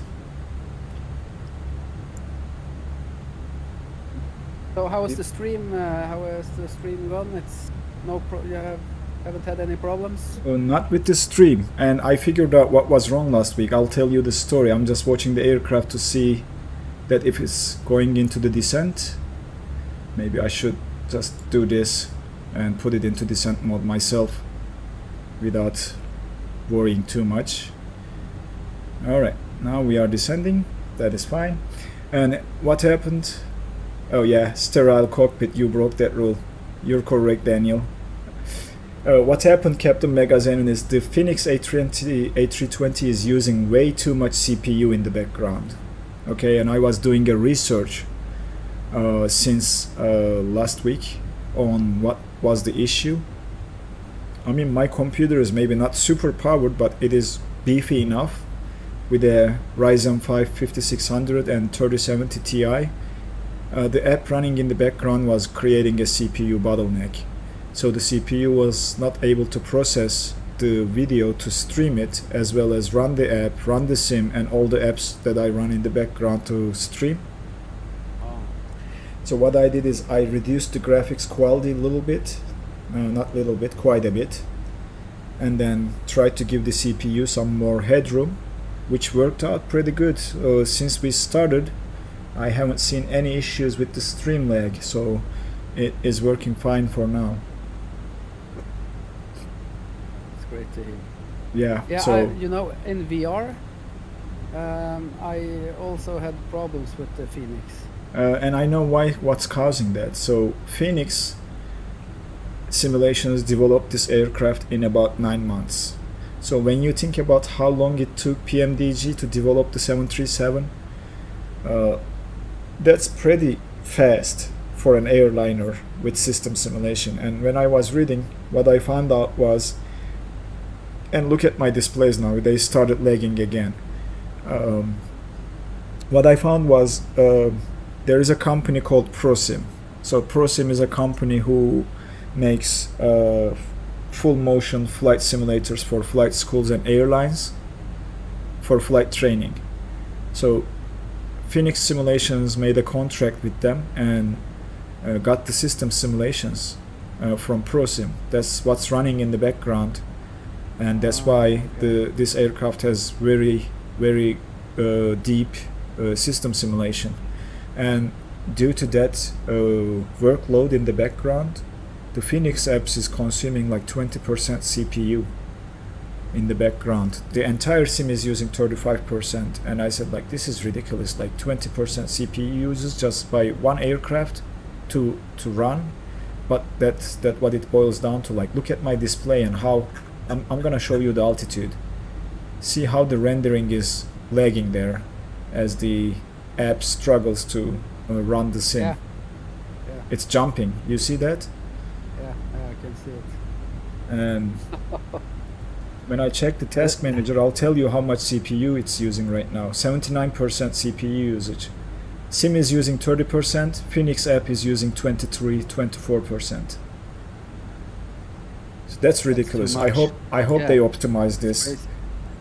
It's making it hard to stream with this aircraft. Even recording, like I was trying to record that tutorial that I published, I wasn't able to record in 1440p. It was just too laggy. Yeah, but you know, I have a 12700K. Yeah. And I'm never streaming anything, but still, on my 4K monitor, I got lags. Yeah, I was thinking like maybe I should think about saving and investing into a better CPU, but then I started thinking like, why would you do that? Like, it is just one aircraft that you are not able to fly because of that CPU bottleneck. Everything else works fine. PMDG 737 is using like 25% less CPU in the sim when I'm flying it, and it's just about Fenix. I think I'm gonna wait for the developer to optimize their background software. I hope they do that. I hope too, because it's too laggy. And when you think about how many people wants to fly this and all the hardwares they might have, they should optimize it for a mid-range PC, not the high-end PCs. Otherwise people are not going to be able to fly this thing. Like, why would I invest into a $500 CPU to fly an aircraft?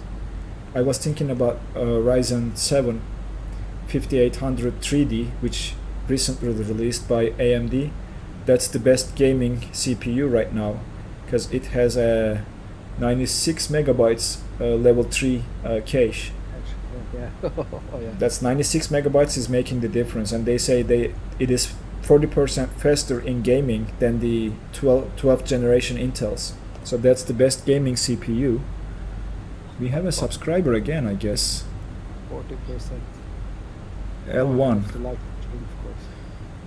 Oh, LK has just subscribed. LK, welcome to the Sim Pilot, and thanks for the sub if you are watching this stream. Thank you very much. So yeah, I mean, why should I, start saving for a $500 CPU when mine is just working fine with everything else other than the Fenix? But the 5600X, it's still a good CPU. It is a good CPU. From last year. It has 6 cores, yes, it doesn't have 8 cores, but I mean, mine is slightly overclocked, running at 4.6 gigahertz, and it's running everything else just fine. Just I can record in 1440p with the PMDG, but not with the Fenix. It's creating too much bottleneck, and that's why I don't have the webcam today, because webcam needs some processing power from the CPU as well, and it's creating some lag, so that's why I don't have it. And when we land, it works. Then you get 20 FPS. Oh, Daniel is asking, am I from USA? Yes, Daniel, I am living in the United States in Indiana for the last 7 years. Before that, I was living in Turkey, so I'm originally from Turkey. moved to the United States back in 2015. Yeah, still lagging the display here, and that display is rendered by my GPU, so if I put it on the CPU, it's probably going to start giving me some problems as well. Maybe I should start closing some of the apps that I have in the background, like maybe close couple windows of the Chrome, which I don't need, and we'll just do the descent checklist now, which I'm late to do.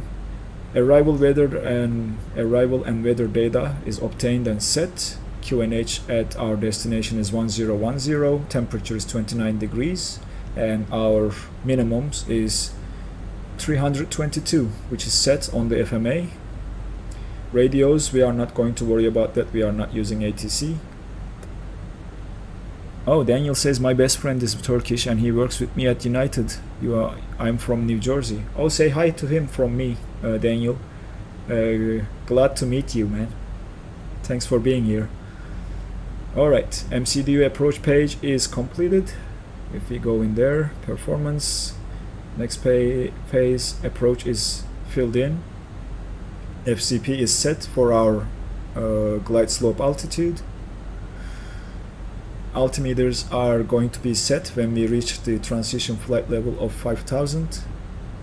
We will set them, and different than the 737, you cannot set up your altimeters in advance for the QNH at your destination. That is a little bit bummer, but that's an Airbus thing. Approach, we briefed the approach. We are coming in for a straight in approach. The arrival chart or approach plate is here. We will be descending down to 2200 to intercept the glide slope, and we are coming straight in at 8 DME. We should, that's our initial fix, probably not initial fix, but that's where we are coming from, and we will wait until 6.7 DME. That's our final fix, and we should see the glide slope capture there, which is at 1700. So we can also set that on the FCP to 1700 so that aircraft manages that for us.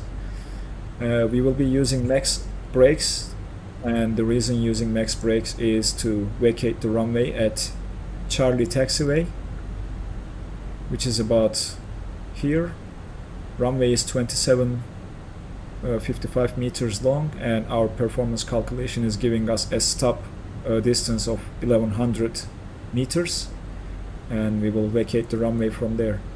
So that's our approach, and our arrival performance is calculated, and we are seeing 1145 meters for our expected stop, and we will apply manual brakes at 1100 and vacate the runway to Charlie. That is the plan. Weather has not changed, but we can refresh the weather information and apply it again. The temperature changed to 28 degrees, and we can go ahead and change that in our performance calculation, which will not make a huge difference with 1 degree, but that is about it. What about the winds? Still the same, so we are good on that front. So that's the approach briefing done. Auto brakes we will be setting max auto brakes, which we are not able to at this point. I'm not sure if we need to be in a different phase of the flight or the landing gear needs to be down, but I don't see the auto brake light up when I press it, so we'll come back to this when we are at our short final. Altimeters we will set below the transition altitude, and we are going to wait until 10,000 for below the line. So that's above the line, and we'll put the constraints on our ND again. 40-mile range. We will momentarily put this terrain radar. Look at that, how laggy that altitude display is. I'm not liking this. Fly by wire. That's bad. I mean, this aircraft, don't get me wrong, this aircraft is beautiful. It is superior to fly-by-wire. The ECAM warnings you get when you are setting up the flight, they are true to life. And the reason for those is that they are coming from ProSim, where they use that same code to simulate an aircraft for full motion simulator. So that's expected. Let me check one more thing. Progress page, progress report. Estimated fuel on board increased to 5.1 tons, so we saved another 100 kilograms for our airline. So that will make our landing weight 58 point. Can I type it again? Well, we'll keep it. It's not going to make a huge difference to make it 58.3 instead of 58.1.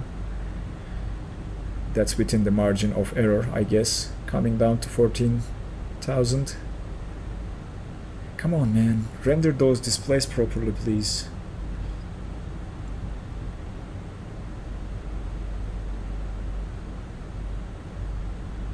Beautiful sunset approach into our destination. I guess that's what we are going to get.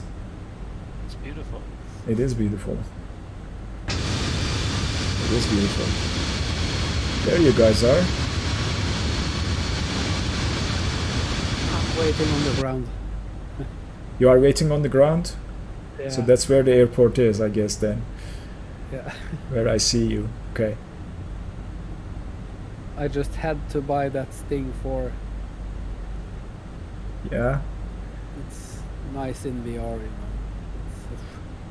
know. Alright. That green dot is telling us that we are on profile. That is expected with this aircraft. I think the VNAV works pretty good. It's really working as it should in real life.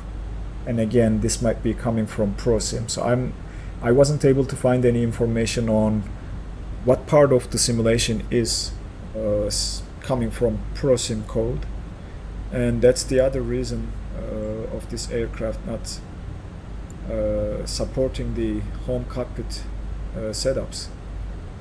There is a contract between the Fenix and ProSim that doesn't allow Fenix to reveal all the variables to set up your home cockpit, and that is due to the company behind the code is a manufacturer of full motion simulators, so they don't want people starting to build their own simulators using their own code, which I understand, I guess. Alright, we have a 2200 restriction. The aircraft should meet that restriction there, and we can go and check the co-pilot's screen for that to see if it's a hard restriction. No, it's fine. Aircraft is going to meet those restrictions. When you see these magenta stars, it means, yeah, I can make this restriction, I'm going to be fine. If it's amber, then the aircraft thinks it will not make it. You either need to help the aircraft to descend with using the speed brakes, or whatever measures you have. Coming down to almost 10,000. We'll turn the passenger signs on now, let them take their seats, and we will momentarily turn on our landing lights, which we can do right now perfectly. We are coming down to 10,000, so let's do that. Runway turn off lights to taxi. I think you keep them at taxi, not at takeoff position. As far as I know, it should be taxi, and then landing lights coming on. And we will manually do the runway turn off lights on because I haven't mapped them to my controller yet. Alright. When we should activate the approach mode is the question now. So that's the airport. We are close. Activating the approach mode. Let's see the distance to the runway on the progress page. We are at 35 miles. So I think when we are within the 30-mile range to the airport, we can activate the approach mode, and the aircraft will arm those modes for us and get ready for the approach.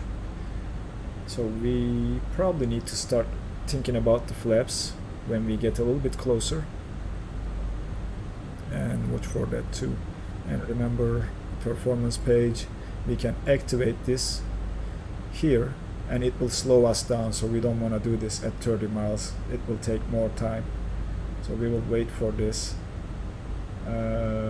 Distance 27. Yep, we will wait. We'll use 20-mile distance on the ND, or range, not distance. And well, looking nice, looking beautiful outside. Look at that.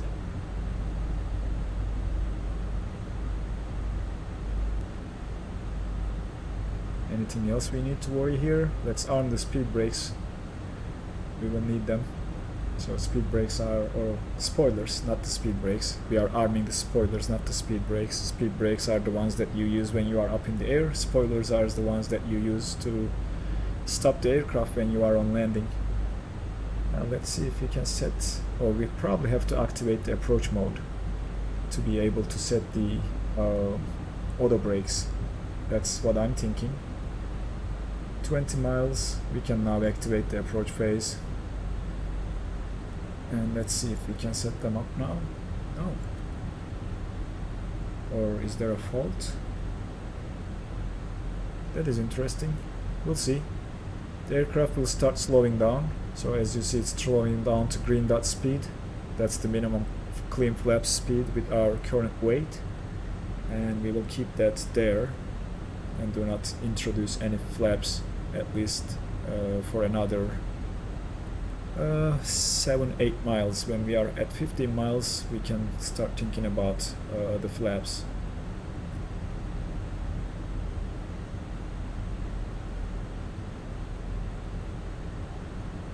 One hour 31 minutes flight time. Are we arriving on time? That's what I'm curious about.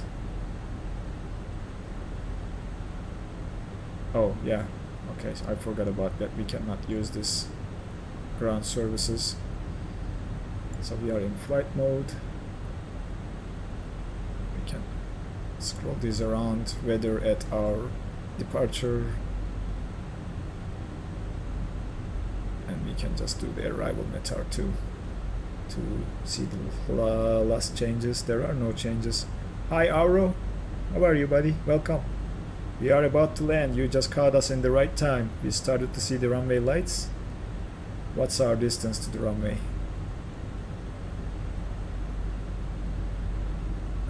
22 miles. And we are seeing it on here too, because we are picking up the VOR. So we'll wait a little bit more. And at about 15 miles, we will activate the approach phase, or approach on the FCP, and start thinking about the flaps. At probably 15 miles, we go flaps 1. And we are doing a full flap landing, by the way. Not landing conf 3. If you do landing configuration 3, you need to turn off the GPWS, or ground proximity warning system, and set it to landing flaps 3. Otherwise it's gonna start screaming at you in the Airbus.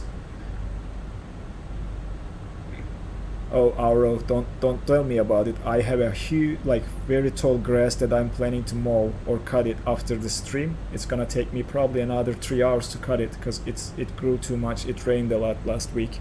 So that's the job waiting for me after the stream. Yeah, to water last night. We're not getting enough rain. You're not? It rained like crazy. Wednesday, Thursday, Friday, all day long. It rained on and off. It's just my south lawn though, because it's exposed to the sun. It really bakes. Yeah, that's what I'm waiting for. Today is sunny. I'm waiting for the sun to dry the grass a little bit so that it doesn't clog my mower, because when I mow it when it's wet, I have to stop every row and then move the clogging. We are flashing, so let's switch to standard to local QNH. Local QNH on the co-pilot side too, 1010, and on the standby as well. That's local QNH. We will activate the approach phase now, or approach mode. Altitude armed, glide slope armed, localizer is armed. ILS is flashing, giving me a warning. Let's check the red nav page. 109.3. Final approach course is 126. That checks. 3-degree glide slope. Nothing to worry there, but I'm not sure why this is flashing now. Maybe it's not picking up the localizer yet. We will see. We will see. We have a good visual. We can always do a visual landing as well. All right, we'll go flaps 1 at this point. Flaps 1. set and confirmed on the ECAM. Aircraft should slow down, or we can do an open speed as well. Cat 3 single MDA. I have to look it up. I'm not sure why ILS is flashing on my PFD. I have to look this up. I don't know why. We will see. If it captures the localizer, we should be fine. And the other thing we could have done is go to the localizer mode first and align with the localizer, and then come back to the approach mode, but well. Alright, we are coming down to 180 knots, and there we go, localizer captured. Glide slope is not captured yet. That star means it's about to capture, by the way. It's not captured, it's active. And when it puts a white box around it with no star, that means it's captured, and we are using those for the rest of the navigation. Alright, we are at 9 miles. We'll go flaps 2. Flaps 2 checked, flaps 2 confirmed on the ECAM. We can drop the landing gear. Landing gear coming down. We can set the auto brakes to max. Oh, it's not gonna let us to set it to max. I know why. You can't do it for landing. You can set it for takeoff, but there is no max brakes landing. We will manually brake, but we will use the medium brakes. And let me see if it will create some problems very quickly here. We will use medium braking. 1400 meters. Okay, we will be fine with manual braking after that. Yash is asking if this is only PC and Xbox. That's true, Yash. This simulator is only for PC and Xbox. Alright. We go to the landing system, make it available to us. Here, here, and here. We are on the glide slope descending. We'll set the missed approach altitude to 4000. Missed approach altitude is checked, and while we are doing this, let's go and do the landing checklist. Nav course is checked. Flaps are now going to flaps 3. Flaps 3 checked, confirmed, and full flaps finally. Okay, flaps are set. Glide slope is alive. Approach mode is armed. Speed brakes are armed. Autopilot is... We are not doing auto landing. We are not going to engage the autopilot 2. Ground altitude is set. Our minimums is 322. And the rest is just us trying to land. Puppies are looking nice.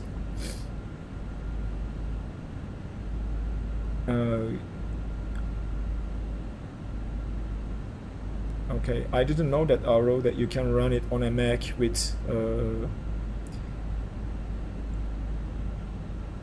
using what was it? Bootcamp. That is interesting to know, and I think we have another subscriber. But let me focus on landing for now, and we will take a look at that alert when we land. Alright, coming down to 1,000 feet, I will probably take control at around 1,000 feet, disconnect the autopilot, and take it from there. Oh, Yash has subscribed. Thank you for the sub, Yash. Welcome to the SimPilot. Glad to have you here. Alright, disconnecting the autopilot. Alright, my plane now. We are going to follow the PUPKIs and the instruments to make sure we are staying on the glide slope. So far so good. We have a headwind, which is lucky. 8 knots of headwind. That is great to have, so that we don't drift left or right as much. And look at that, Captain Megazenin is flying the supersonic stuff. Is that what it is, ST4? No, it's the Stinger 4. It came out yesterday or something. Oh yeah, that's what I'm saying, the Stinger, the supersonic, hypersonic aircraft that can go to stratosphere. Oh no, it's not. Maybe it's the Sting. I'm sorry. Oh, okay. Yeah, it's a little small. We are a little bit high, so let's correct for that. Get back on the profile. 500. 500 checked. We are off to the left or right a little bit, so we will correct for that too. And what we can do is we can get to here to see our position. relative to the runway. 100 above. We should be back on profile now. Puppies are not working. I'm on glide slope, but the puppies are not displaying it correctly. Okay, Minimum. Minimums continue. Oh, look at that building. We are very closely passing. Yeah. 100. I saw it the last minute. 1000 checked. Coming in nicely. 40, 30, 20. Retard. Retard. Oh, that's a bounce. That's a bounce. Thank you, Phoenix, for ruining the flight. Thank you. Oh, man. That was our exit, by the way. It didn't respond to my joystick, by the way, if you guys are curious on what happened. And maybe I was suffering from that right-click bug. I don't know, but I was pulling the joystick back to flare. It didn't follow the command. Yeah, I've had the same problems too. Oh, two-hour Yep. flight, and then yeah, everything gets ruined with the. I don't know. It didn't follow my joystick command. Yes, we just ruined the nose landing gear, nose gear. We have to visit the maintenance team to fix it. But that happened, I think, twice now on a flight that I was doing on my own. That same thing happened. We'll turn off the landing lights.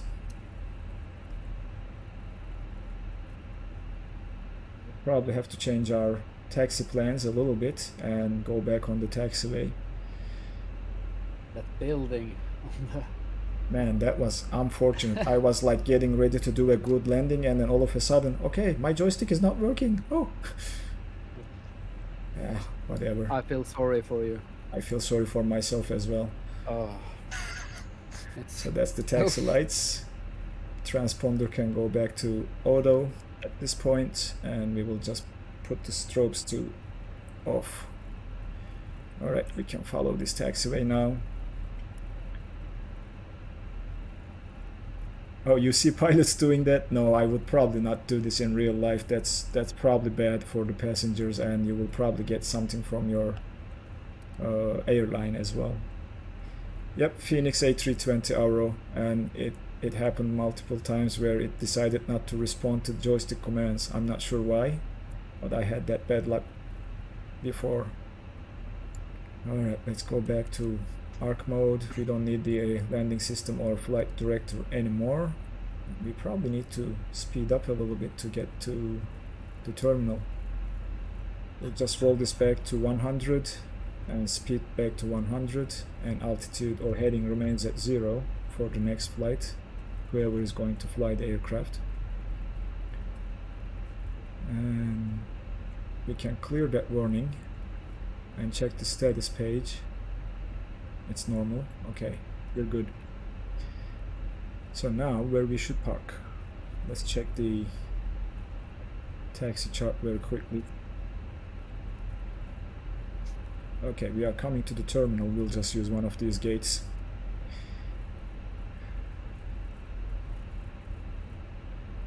Throttles back to idle. my screen. You're using the Scandinavian Airlines livery.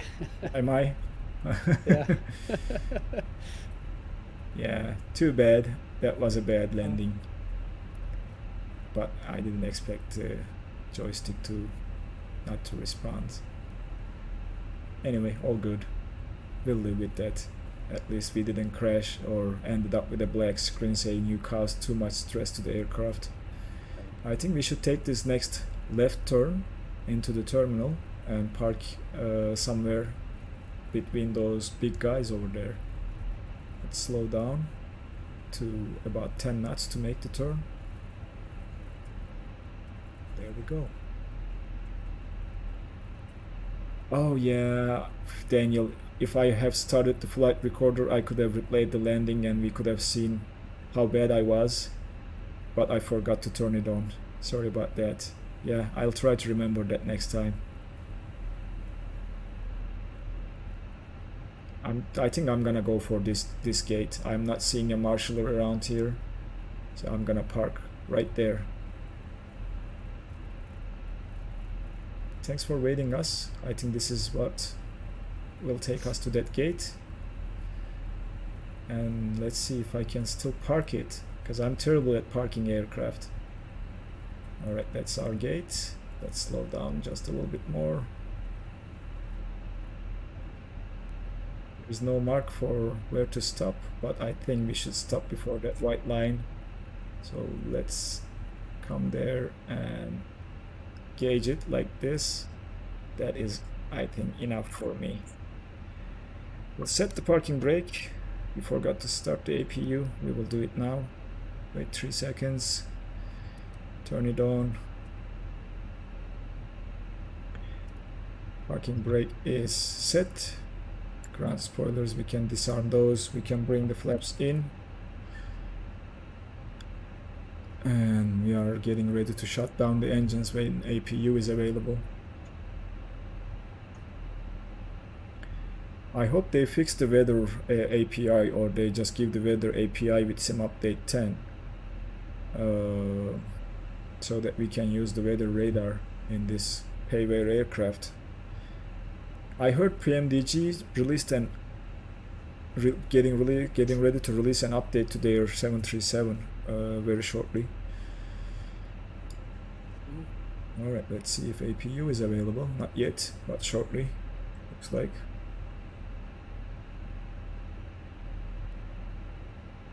What do you like best of the A320 or the 737? I like 737 better because of the performance.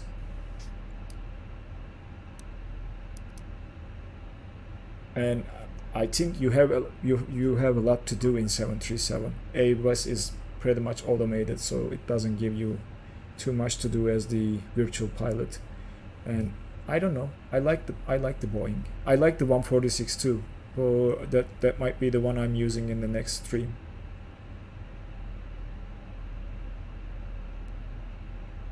Yash is saying, I wish I could play on my PC, and I have a PS4, not an Xbox. Yeah, I don't like to play flight simulation on gaming consoles. I don't think it's personal opinion here. No offense to anyone, but to me it's not realistic. Alright, APU is available. APU bleed can come on, and we'll now turn off our engines. We'll go to the engine page, and when our N1 is below, or N2 is below 20, we can turn off the beacon light.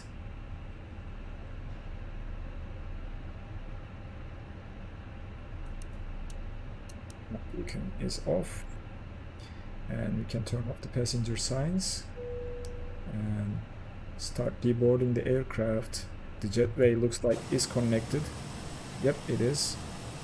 Oh, I still have the taxi lights on. We blinded the ground crews. Oh, okay. Yeah, I know I'm not the pilot that I want to be today. That's for sure. Commence deboarding. Yes, please. So now we are deboarding the aircraft. Two passengers are leaving, and we should see that here. They will start slowly leaving the aircraft, and the seats will get empty. That should be it for this. TCAS goes, the transponder goes back to standby, and we plug in 2000 for the next flight. And that is pretty much it for shutting down the aircraft after we deboard. We can go to the ground services and request the GPU. Oh, it's already there. So then what we can do is we can switch to ground power, keep the packs on for now, but the passengers will be leaving, so they are probably not going to worry about the AC running or not. Yep, they are leaving the aircraft right now. So we can turn off the APU. And stay on ground power up until they leave, and we will be done. But they are leaving the aircraft faster than they boarded. That's for sure. No wonder. Yeah, let's not fly with this guy again. They are thrilled and running away from the aircraft. But in true life, everyone is pushing. Come on, get out. Yeah, get out. This guy is crazy. But in real life, people they want to get out fast. Hello, sorry about that, guys. Yeah, don't mind the pilot. Daniel, I will be on again next week potentially. Same time next week, 2 p.m. Eastern Standard Time.